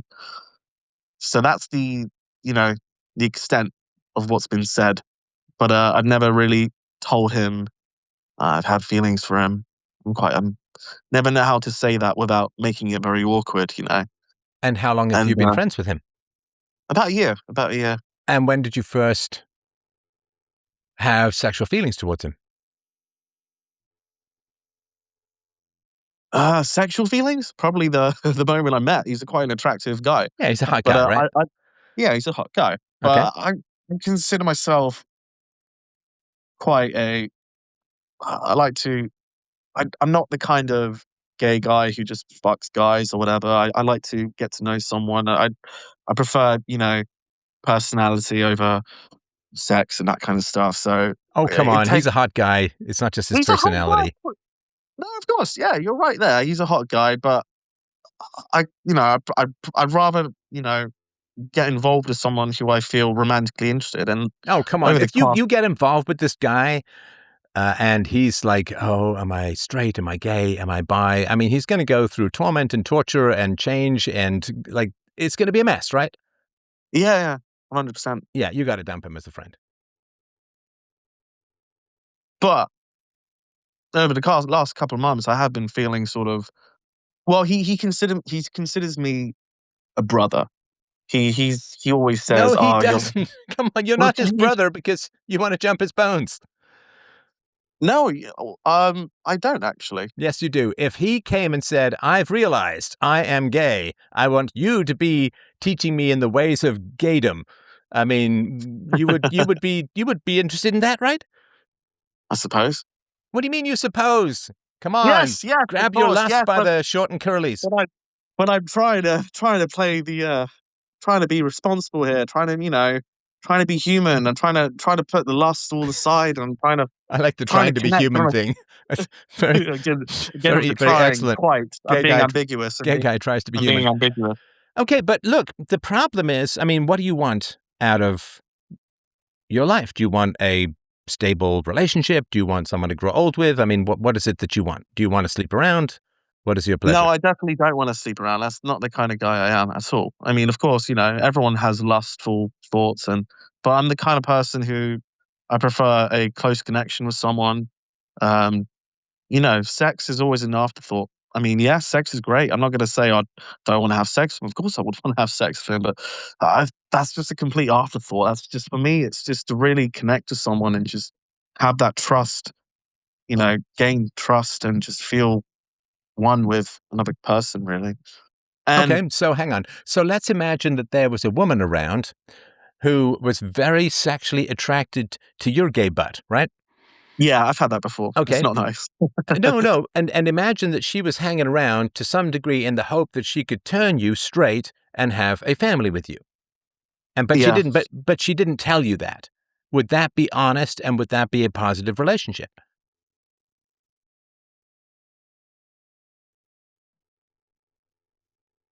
Would it be honest? Uh, on her side? on her side? No, I don't think so. No, Yeah, it would be probably not. manipulative because she would be wanting to turn you straight and have a family with you. I'm not saying she would ever succeed, but that would be her goal or her desire, right? So she'd want to turn you straight, have a family with you, but you're gay. And so it would be kind of torture for her and she'd be wasting a lot of time, right? But what if there's the possibility again? There's the possibility and maybe that he might just be a little bit curious, you know, and maybe that's. It's not like I'm trying to flip a straight person. Yes, but I'm if you having. want, if you want a committed relationship, then getting sexually involved with a guy who might just be a little bit curious isn't going to get you there, right? He's not going to get you. That's why I asked you, what do you want out of a relationship? Yeah. You want a stable pair bonded relationship. Wouldn't that be easier to get with a guy who was, I don't know, gay? I wish it was that simple, but But it I'm would quite be a straight. easier, right? It would be easy, of course, but in my situation, I'm more attracted to straight acting kind of men. I don't particularly have many girl acquaintances or friends. I don't consider myself feminine. More of a kind of bloke kind of guy. I like being around other. I prefer straight men. I feel closer to straight men. I don't like other gay men. I really Okay, don't. so I you're a gay actually. man who's attracted to straight men. I'm sorry, I don't mean to Yes, laugh but because I get the torment, but oh my God, what a nightmare. yeah, it's not easy. It's not easy. And Right. I'm not sure what to do next. Like, it's his birthday coming up soon, and I'm trying to figure out what's a good present to get a present to get for a straight friend without appearing too gay. Get him a couple of Pet Shop Boy albums and show up Well, wearing a that's the bow thing. tie. He likes 80s music. He likes 80s music. He likes all that stuff. He wants to go to the theater with me, which is pretty Wait, funny. he But likes 80s music and he wants to go to the theater? yes, Give a little respect. Does he like Bronski Beat? That's the big question. yes, he did. We Oh live streamed Bronx. no! Oh no! Yeah, Oh I no! know. All right. It's tough. So I'm trying to figure out. I kind of. I just what I need is just an answer or just to kind of like a yes or no. Well, I just don't know how to look, go about that. It's tough. It's tough. so you're around him and you are not being honest with him, and it has an effect on the relationship. Just as a woman who wanted to By turn you being honest, straight would have an effect on the relationship if may I interject? By of being course. honest, holding back things. Not is holding back thoughts. Is dishonesty, as in the subject hasn't been brought up. If he asked me, "Are you into me? Do you find me? Are you romantically interested?" I would probably answer. So is that the same as kind of just waiting for an appropriate moment where the subject arises and then I can be honest with him? Because I've been, you know, I have trust issues. I've been hurt in the past by all sorts of people. So I like to, protect myself and just, but I don't consider it dishonest if I'm not. If it's in my head, but he hasn't asked me, I don't consider it the same as lying to his face and saying, no, I'm not romantically or sexually attracted to you. If he was to ask me that and I lied to him, that would be a lie. But I don't consider that the same as, do you know what I'm trying to say? No, look, I get that there's a distinction between lying by omission and lying by commission. I Yes, understand yes. that for sure. Yeah. But if you have something in your heart, mind, or loins that has a significant effect on the relationship, don't you think you kind of owe that person telling them? Yeah. I mean, But that is, it's I like, suppose, yeah. if you have, let's say you have a perfect poop in the morning, like some kanji wonderful pile, right? You don't necessarily have to take a photo and show it to everyone, right? Because it No, doesn't really no. have an effect on the relationship as a whole.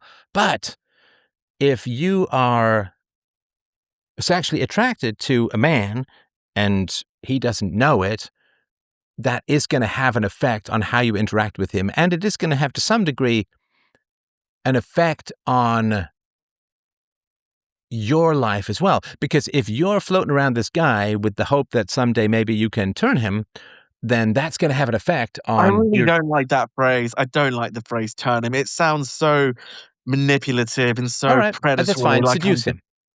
seduces even slightly. Okay, I don't know. I find it. have sex with him, right? No, I Make wouldn't him even your go that pancake far. bottom. I don't know, whatever, right? So it has an effect on him and it has an effect on you. So one of the tough things about the friend zone is you can waste a lot of time there. That's why I asked how long he's Yeah, it's been a year. known you, because it can really waste a lot of time. You could spend years Yeah, I floating agree. around this guy, and there could be other guys floating past who you could have an actual relationship with. Yeah, 100%. And when did you first think or feel or understand that you were gay? Probably when I was a child, so 6 or 7 years old. Okay. And did you have any exposure to sexuality prior to then? Sexuality, as in, did I, growing up? Well, growing up would Well, be prior to 6 or 7, yes. I don't want to get too deep into this, but I've had growing up, I have been sexually abused. I don't want to get too into that, but I have had very complicated. So, yeah. And I'm sorry, Sorry. and please don't, I really just want to express my absolute deep, heartfelt, and, big hug across the ether sympathies for that as a whole. I'm really, really sorry about that. That shouldn't happen to any child, and it is one of the great evils in the world. And I just really wanted to give you my big-hearted, full-throated sympathy for Thank you. all of that. And again, don't talk about anything you're not comfortable with. I won't ask you for details, but what age were you when this first happened? 13, 14. So Okay. I was groomed by pedophiles on the internet. Oof. And yeah, I'm talking about it now, might as well. Yeah. So ever since then, I've really had trouble with trusting people.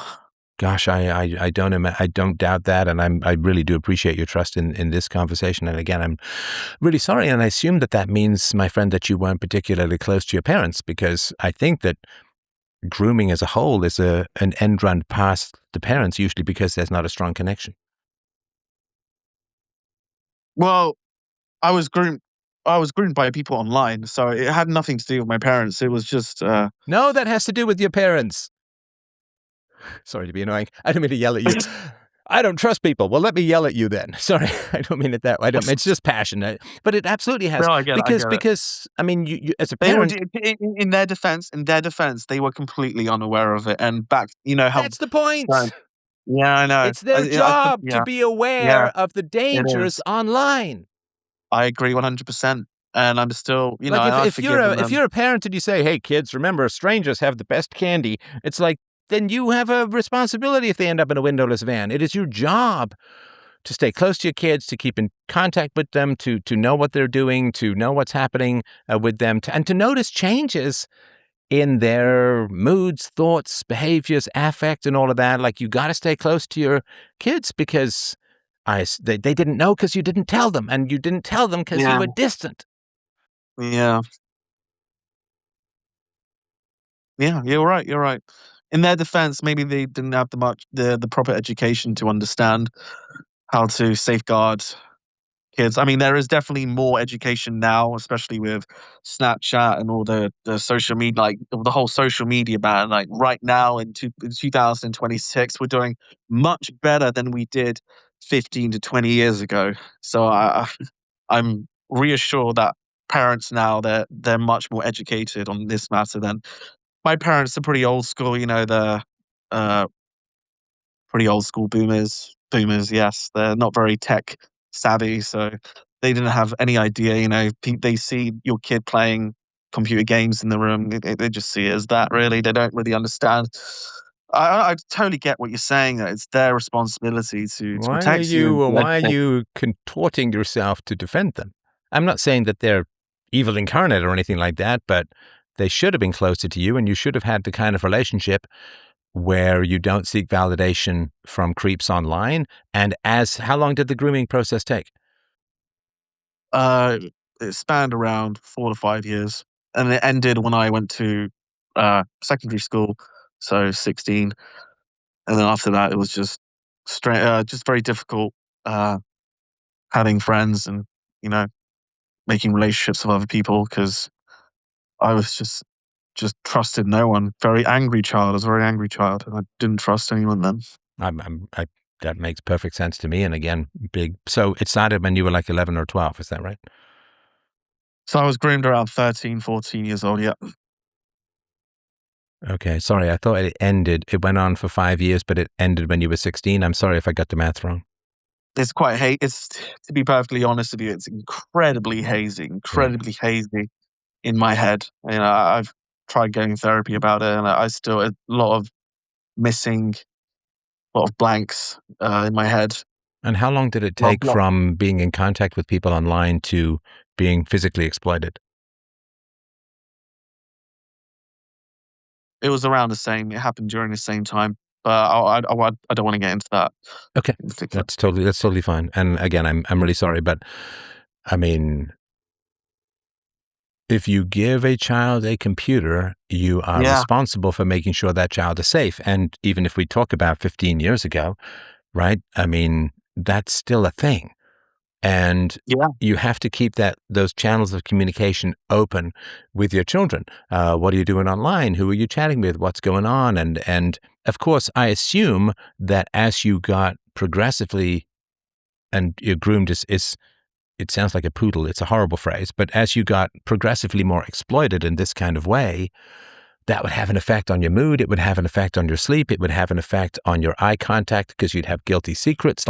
It would have a big effect on you. Well, after all of that happened, I got diagnosed with borderline personality disorder. So it's no wonder that I am the way I am. But I try to move forward, and I try to, not look too far back in the past. Now, And do you I see how you gave me a little laugh there, right?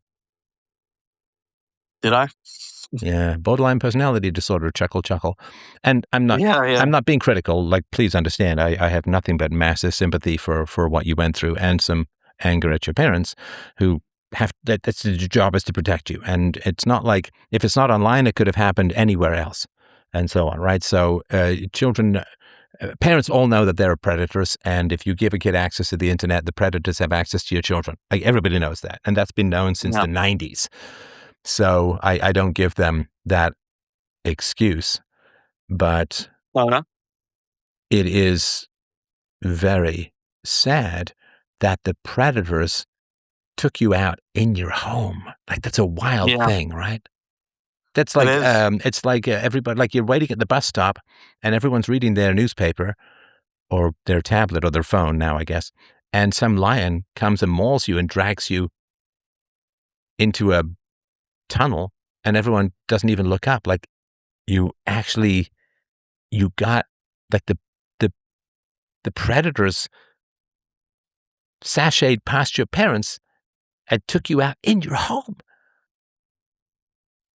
on the computer they paid for, the internet they paid for, and their job was to prevent that. And I suppose, I'm a big fan of healthy anger, and I know saying the word healthy doesn't necessarily make it comprehensible, but you were unprotected. And I'm concerned as a whole that the excuses that you make, where does the blame land then? Where does the I blame wish I land? could. I have no idea. Well, I mean, the people who groomed you, the monsters who groomed you, absolutely, completely and totally wrong, evil. But if it wasn't your parents' fault that this happened to you, whose fault was it? Do you blame yourself at all? No, God, no, not at all. Okay. God, not at all. Not one iota do I blame myself for what happened. And I do not blame other kids who go through that. Not one fucking bit. No, and Not I one agree with fucking that. bit. I wasn't trying to suggest that you should blame yourself. I was just kind of curious. So, do you think, just at a philosophical level, at an abstract level, do you think that it was your parents' job to protect you from that? Yes, I agree with that sentiment. Okay, so they But did fail at that job, right? I'm at a point. For the argument's sake, they failed completely in that job. But I'm at a point in my life that I just uh, can I forgive? I've forgiven them, Do they? and maybe Do should they I? know? Do they know that it happened? You mean? Yeah. Oh yeah. They found out eventually. Yeah, and yeah. And what was their response? They never blamed me for it. They never blamed me for it. They didn't really blame themselves for it. I think it was just a shock for them, and it was just kind of Well, what did we they moved say on. about it? Well, I think to give you some context, my dad in particular, he's not a very emotional kind of man. I've only seen him cry once. He's not the kind of like, "Hello, son, Sorry, how are you've you only seen doing him today?" what, once? No. I've only seen my dad cry once. Okay. My dad is a very, he he's working a lot, so he never really was that intimate with me and my siblings. He was just very like, "Oh, is your mother doing okay? Your mother taking care of you? That's good." That kind of cliche hardworking man, doesn't really give a shit about the kids. Goes, drinks his cup of whiskey at night by the TV and, keeps on going on. My mom, on the other hand, is the typical enabler. So she enables my dad's behavior, my dad's questionable behavior sometimes. uh, and yeah, so I don't have my parents, they're not the most communicative bunch. So we never really talked about it too much. It just kind of, well, I guess you should see a therapist and talk about it then. And that's what I've been going through. I go there. The only people I can tell this, I can't talk to my parents about this. I can't tell my parents about this. They will, if I've only seen my dad cry once, then they're not an emotional. I feel like I have no emotional attachment to my parents. It's just very superficial, surface level, and it's really sad. And I hate that it's become that. But yeah, I'm so the sorry only about people that. I've really tell these sort of things is today on the Wednesday night with Stefan Molyneux, and usually with therapists. So, but my parents, it was never we never talked about it much. And then I moved on. And I'm 29. Yeah, 29 now. So Well, let me ask you this. Did your parents take delight in your presence and wanted to know what you thought and felt and enjoyed your company? Was that something that happened? It doesn't sound like it happened much with your father. Did that happen with your parents much at all? no, Okay. So let me yeah. ask you this. If your parents don't take interest in you, did they view you as, because some parents are completely indifferent, or other parents who don't take much positive enjoyment of their children view them as kind of like an annoyance or an interference or a distraction or something like that? I mean, how did they treat you or relate to you as a whole as a So kid? growing up, this is to answer that. So growing up, let me give you a scenario. So growing up, I had cousins and family friends, and it would always be a competition comparing, like, oh, why can't you go to school like this? Like he goes to school. Why don't you have better grades like he does? Why can't you be as smart as him, or why can't you dress that way? So me and my sister, we always had that growing up. So my parents have always been very competitive, which Well, is they put you guys unfortunate. down. Yeah, absolutely. Okay. Absolutely. And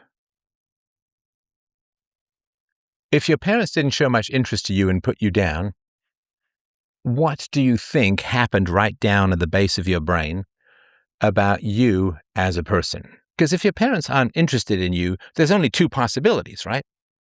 I can only be interested in myself. Well, no, Why no, why hang on. So I understand that for sure, but with regards to your parents. So if your parents aren't interested in you, there's only two possibilities. One, you're just not interesting. Yeah. And two, they lack empathy. They lack connection. There's something fundamentally wrong with them that they can't connect with even their own children or each other. So which Yeah. was it? Which was it for you when you were a kid? Can you say that again? Sorry? If your parents aren't interested in you, then either it's because you're not interesting, or there's Yeah. something fundamentally wrong with their capacity to connect with anyone.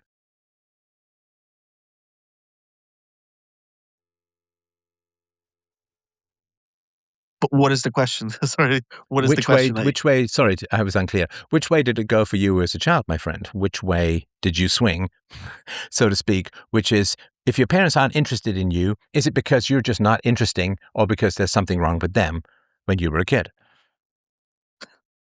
uh I mean, in their defense, I was, quite rebellious, Maybe, I mean, my parents are very old school traditional people. So, I didn't go church that much. So I liked heavy metal music, that kind of cliche, the No, rebellious but teenage. that's teenager stuff. I mean, and I'm sorry, Yeah, but as a little that's kid, still a little kid. Yeah, I mean, I played instruments, I did drama, that kind of stuff. They showed interest in that. But that's kid stuff. But I did mean, they show kids interest are. in your activities or in you as an individual?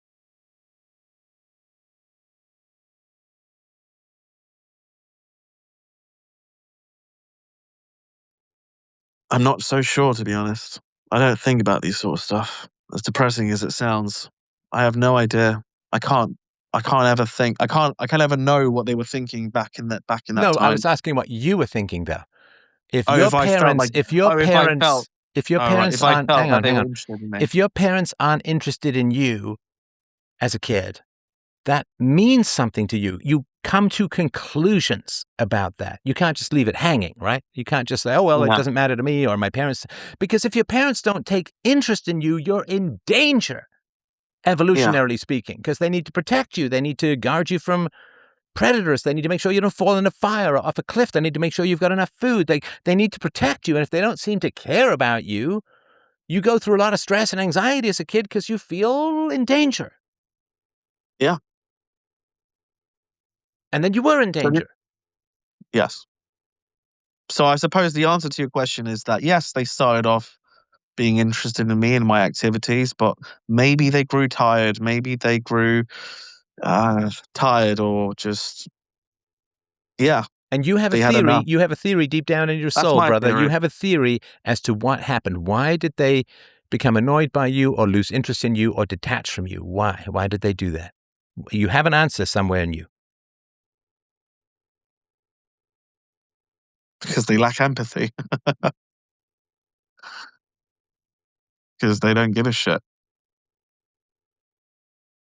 And you know why I'm annoyingly asking you, and I appreciate you opening up about this, but you know why I'm asking you about this? Yeah. Why? Because you want me to say it. Well, yes, but why? Why am I talking about this topic with you? To come to a conclusion. To make it not open-ended. To make it a fact that my parents failed me. Parents didn't take interest in me. Because of that, it's the reason why I fell into predatory predators. You are Grooming. yearning with this man Yearning for for love. you are yearning with this man for a connection that cannot happen, and you yearned for your Yeah. parents with a connection that could not happen. Yep.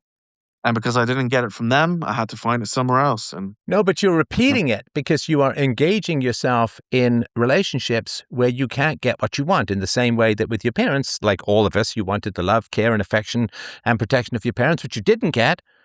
So you're repeating or recreating, because you say you're attracted to guys who are straight. And what that means is that you yearn for a connection that just can't happen. And the same thing with your parents. So the parents give you the template. If you're not going to get what you want, you're going to yearn for people who don't yearn back. yeah.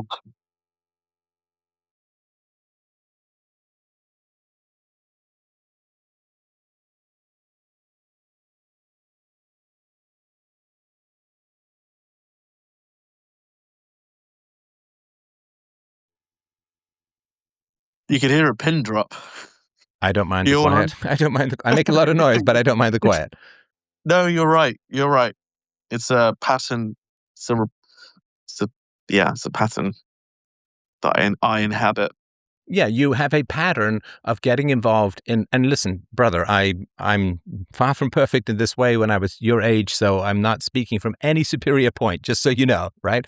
But you have a pattern of getting involved in relationships where you're tormented by not being able to get what you want, by setting yourself up for a situation where you're going to be rejected, and that comes from very early childhood. Yes. And the only way to break that cycle is, I don't know. I mean, if I were in your shoes, I don't know what you should do, obviously, but if I were in your shoes, I'd sit down with my parents and say, I'm My upset. parents. Yeah. Oh, I don't think we can do anything with my parents anymore. I was hoping for an answer with my friend. No, My but your parents, friend is a shadow there's cast. absolutely Yeah. Your friend nothing is a I shadow can. cast by the rejection of your parents. Sorry, go ahead. Absolutely, there's nothing I can say to my parents that will. I can't even have a conversation with my parents. So that's out of the question. I mean, that's the kind of people they are. I understand. I understand your intentions, and but I'm letting you know because I know my parents. I can never have a conversation, a deep conversation with them, because it would just go nowhere. It'll be pointless What would they because say? that's the kind of people. oh, just yeah, you'll be better. It's fine. You just gotta work more. Oh, you'll find someone. Oh, you just need to look in the right place. It's just in your head. Da. That kind of stuff. So more rejection, more minimizing, Yep. more gaslighting. Yep. So then why are you defending people who still don't care about you and you're pushing 30? Who am I defending? Are you talking Why about are my you parents? defending your parents if they're still rejecting you? And it was that rejection that led you open to be groomed. I'm not defending them, but I don't. You did. Remember, No, I you kept forget. saying, in defense I of said my parents. You literally told me 3 or 4 times, Yeah. in defense of my parents. Yeah.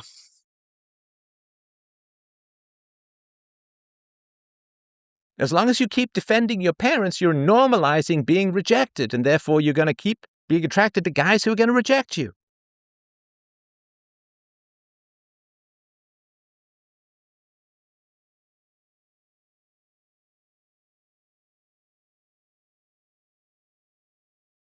So are you? What is your solution with my parents? As in, if I can you forgive someone can you forgive someone without defending them? Can I forgive them for what Why they would did? you think of forgiving someone who won't even admit fault? Maybe because they're incapable of. Maybe because they've because maybe they're fucked in the head and they can't comprehend that maybe that they were the ones who you know caused all of this. The problem is that as children, we are hardwired to need the love, care, concern, and protection of children. Otherwise, we go through anxiety and we begin to look for validation and connection elsewhere, which is why you were Yeah. online with predators. Yeah. We also tend to have hypersexuality early on. This is true for women. I think it may be true for gay men. It's true for men to some degree as well, or boys, because we need to escape the family home and make a connection somewhere else because we are not protected or connected at home. Now, as children, that's what we need.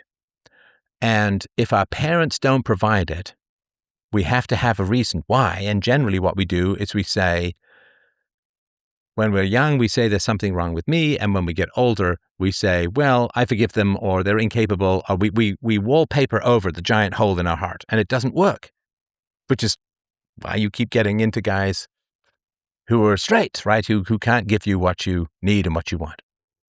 Now, as far as what you do,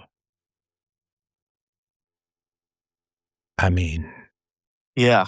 What do I the do? question is, stop defending people who harmed you. Stop making excuses for people who turned you over in a way through lack of connection to online predators. You can say, yes, but they incapable, blah, blah, blah. It's like, but that's not your experience as a child. And you don't know if they're capable or not. I don't know. You don't know. And the problem is you'll probably never know for sure because they sound like a pair of pathological liars who just make up stuff to get away with things in the moment. I don't know them for sure, but No, that's I my... agree with that. 100%. You nailed it. You nailed it. Right. So they'll never tell you the truth. And if they didn't want to have kids, see, there's a pretty fucking simple solution. If you don't like children, Don't have them. it's really not that complicated. Just don't have the fucking kids. Like, I tell you, I like dogs. I would be a terrible dog owner. That's why I like Because, cats. They're more independent. sure, I mean, They go I like outside, they take dogs. a shit, dogs, they constantly need to walk for dog. A cat, you just open the cat door flap and it just goes outside and comes back inside. It tops its fedora hat and goes, good morning. Right. Right. So I don't have a dog. Now, if I got a dog and ignored a dog, I'd be an asshole, wouldn't I? Yes. Because dogs go nuts on their own. Cats are solitary animals, except for mating, of course.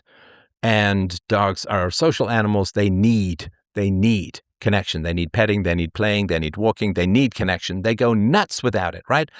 Now, if I was your neighbor and I had a dog and the dog was going nuts, barking, scratching, whining, and I ignored the dog all day, every day, would you make excuses for me in your heart? No. What would you say in your heart about me, your neighbor driving his dog crazy because I got a dog and didn't want to interact with the dog? Send it to the fucking animal shelter. You'd be Or don't have angry. a dog. Yes, I'd be angry. You'd think I was a bit of an asshole, or maybe more than a bit, right? Yeah. Why does a strange dog in the next house get more anger and outrage from you than your own self as a child?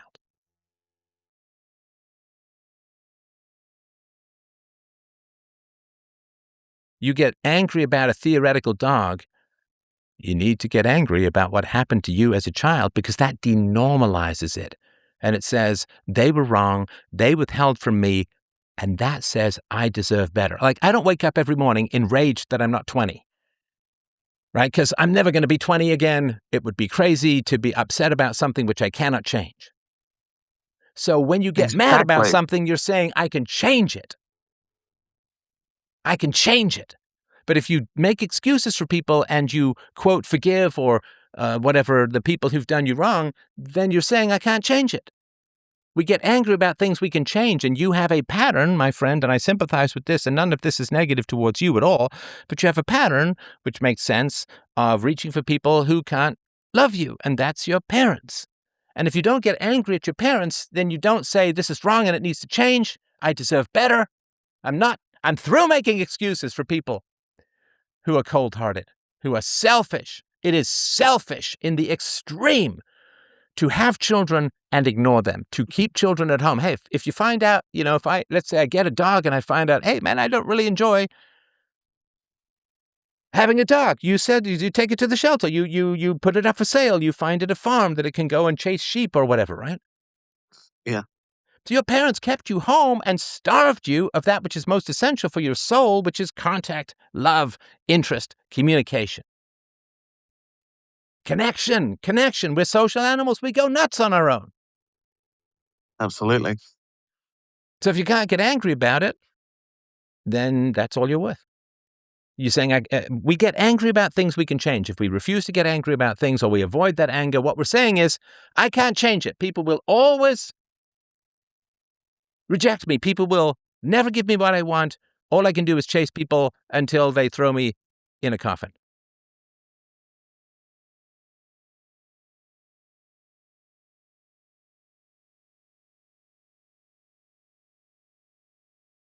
It's wrong what happened to you. It's really, really wrong. You say, but as an adult, I understand this, that, and the other about my parents. You can have that on the other side of getting angry. But if you don't get angry at how you were treated as a kid, you're saying it can't be changed. Not forgiving, says somebody, will eat you from the inside out. No, don't give me your voodoo gypsy bullshit curses. That's not true at all. This curse that people, but if you don't forgive them, it will eat you alive for the rest of your life and you'll be full of regret. No. He's tried this. He's tried this for 15 years. Quote, forgiving and making excuses. And where's it getting him? Chasing a guy who can't love him back. Because he had to chase his parents who didn't love him back. And forgiveness is a wonderful thing, but it has to be earned. It has to be earned. You can't just hand it around like not talking to you, but people they shouldn't just hand around forgiveness like some whore. Even a whore charges. It's even worse than that. It was wrong what was done to you. I'm mad at your parents, and I've only heard about them for the last 40 minutes. I'm mad at them. As a parent myself, that's not what should happen to you. You say, yes, but they this and they boomers, and it doesn't matter. Your experience as a child is that it hurt and it was wrong, and you were desperate for people to pay attention to you for entirely natural, healthy, normal, emotional, evolutionary, and biological reasons. You absolutely needed your parents to care about you, to take care of you, to think of what you were doing, to keep track of what you were doing, to not stand idly by, glassy-eyed, fucking whiskey in his hand, while a lion padded past him to maul you in your fucking bedroom. Incompetence. No! Incompetence. No! It's not incompetence. Because if it was incompetence, right, you would have said to me, Steph, if you were my neighbor and you drove your dog crazy by not interacting with it and you kept it home and wouldn't give it away, I would just assume that you were incompetent. No, you were mad at me and you called me a bit of an a-hole, right? Yeah. Right. It's not incompetence. If you were to ask any parent who's not currently in a coma, if you were to ask any parent and say, do you think it's important to keep track of who your children are talking to on the internet, even if you were to ask this 15 years ago, I mean, it was all over Dr. Phil. It was all over, I grew up with all of this stuff, and I'm older than you are by quite a lot. And it was all over Oprah Winfrey, and there were all of these articles and predators, and right. This was not day one of the internet. And even if it's day one of the internet, you still need to child-proof your children. Sorry, you still need to street-proof and predator-proof your children. I'm thinking child-proofing like you put like with a baby, you make sure there are gates so they don't fall down the stairs and so on. But everybody knows there are predators in the world. Nobody can claim to not know.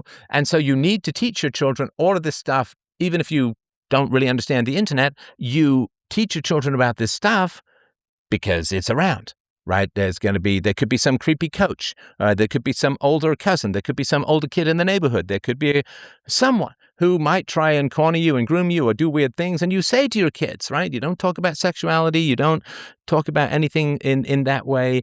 And if anybody does talk to you about this kind of stuff, you absolutely need to come to us, and we keep these lines of communication open, whether it's the internet or not. That's what you have to do. And if your parents didn't understand the internet, they should have taught you about all of that stuff, so that when you come across it on the internet, what do? You go talk to your parents. Now, James is saying there was all kinds of concern about internet stuff in the 90s. In the 90s, we're talking 2011 here. I mean, I was on the internet. There were articles warning people about me on the internet in 2008.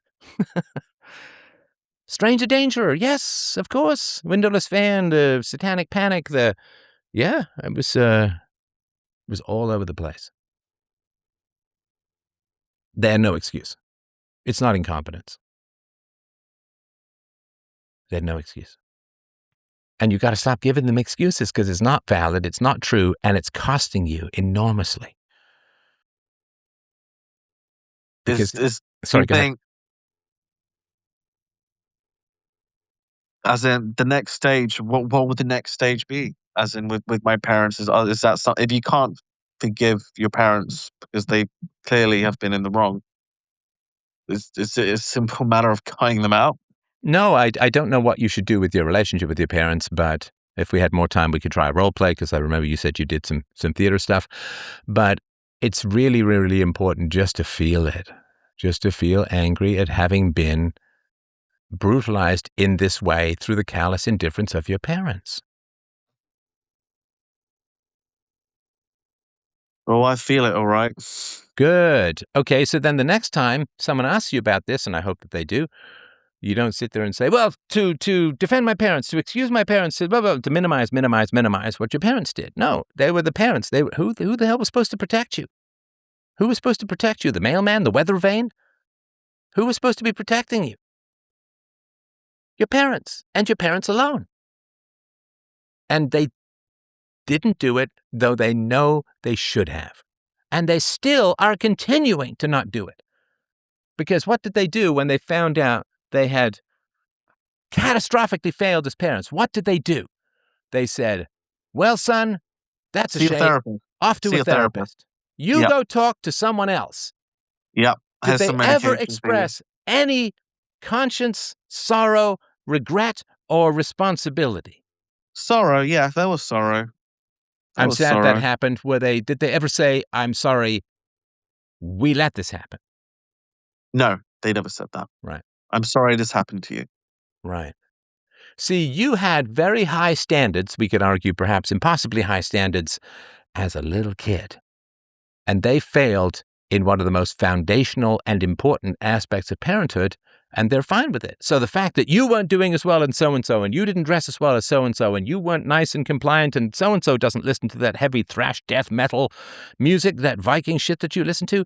So your parents had all of these very high standards for you as a child, and no standards for themselves as parents at all. That's bullshit. That's hypocritical If your parents were like, hey, Irie man, whatever you want to do is fine with me. If they were like, no standards at all, okay, it would be bad, but at least it wouldn't be completely hypocritical. But your parents are like, for you and your sister and other, high standards, high standards, high standards. Okay, where were the high standards as parents? If you failed, like if you failed a test or you didn't study or you got bad marks or something, I'm sure you got to do better, you got to do better. Okay.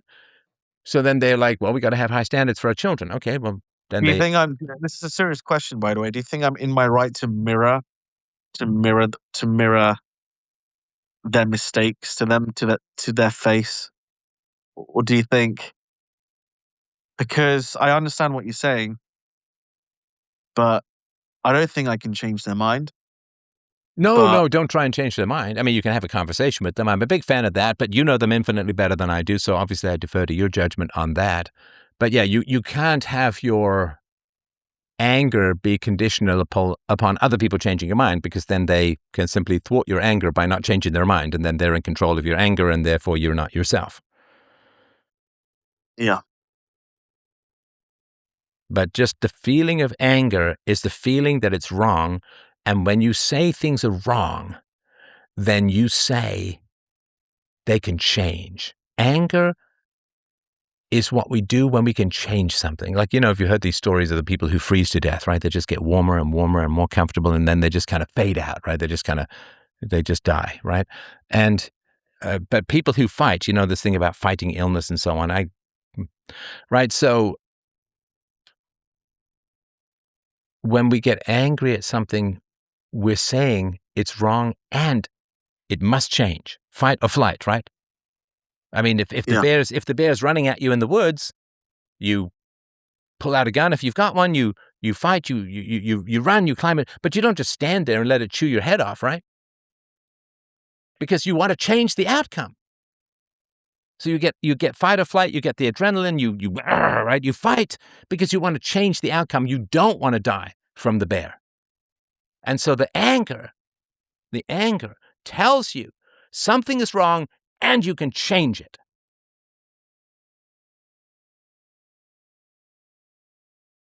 I mean, I don't like what's happening in Spain with all these migrants right now. I don't get too angry about it because I can't change it. I can't, go and change and have them have borders and all this sort of I'm stuff, right? completely indifferent. I'm completely indifferent to it right at the moment. Yeah, I you look can't at change it. I look at the news. It's nothing I can do. Right, Nothing I can do. right, Nothing I can do. right. So, but there is something you can do about having been neglected as a child. Neglect is the second worst form of child abuse in my hierarchy, right? The worst is sexual abuse. The second is neglect. The third is emotional abuse. The fourth is physical abuse. It's the least worst. So it was terrible. Or And isn't neglect isn't neglect emotional abuse as well? it's different. Emotional abuse is more active. It's when you call your children names and mentally torture them and tease them and put them down Oh, and okay. so on, right? But neglect is just Right. ignoring them. And most children would rather be attacked than neglected, because at least if you're attacked, you're providing some value for your parents. But neglect is really dangerous because you're just going to get left behind when they go somewhere, or they won't even bother to protect you from a wolf or something, right? So, Yeah. yeah, and neglect is a real silent killer in a way, because you can't really tell the effects. Like if your parents beat you up every day, you'd say, "Oh God, I have black eyes and bruises, and I lost a tooth, and I can all of that stuff," right? But if it's neglect, it's just this kind of weird void and absence and all of that, and it's really hard to trace it. And this is why when you were talking about your sexual attraction to unattainable men, I'm like, childhood. This is parent stuff. Yeah.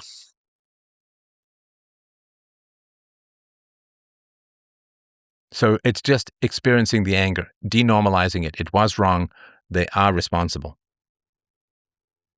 Now, maybe in 10 years you can say, oh, yes, you find out things about their childhood. And like I found out about my mother's experience in post-war Germany. And it was like, okay, well, I can understand why she had some. But you still have to go through that process of anger, because it still needs to be denormalized, if that makes sense. Like, it was wrong. It's wrong for people to ignore you. And it's wrong for you to chase after people who are going to reject you. It's just that's what the most familiar template is for you for the quarter century plus you've spent with your parents.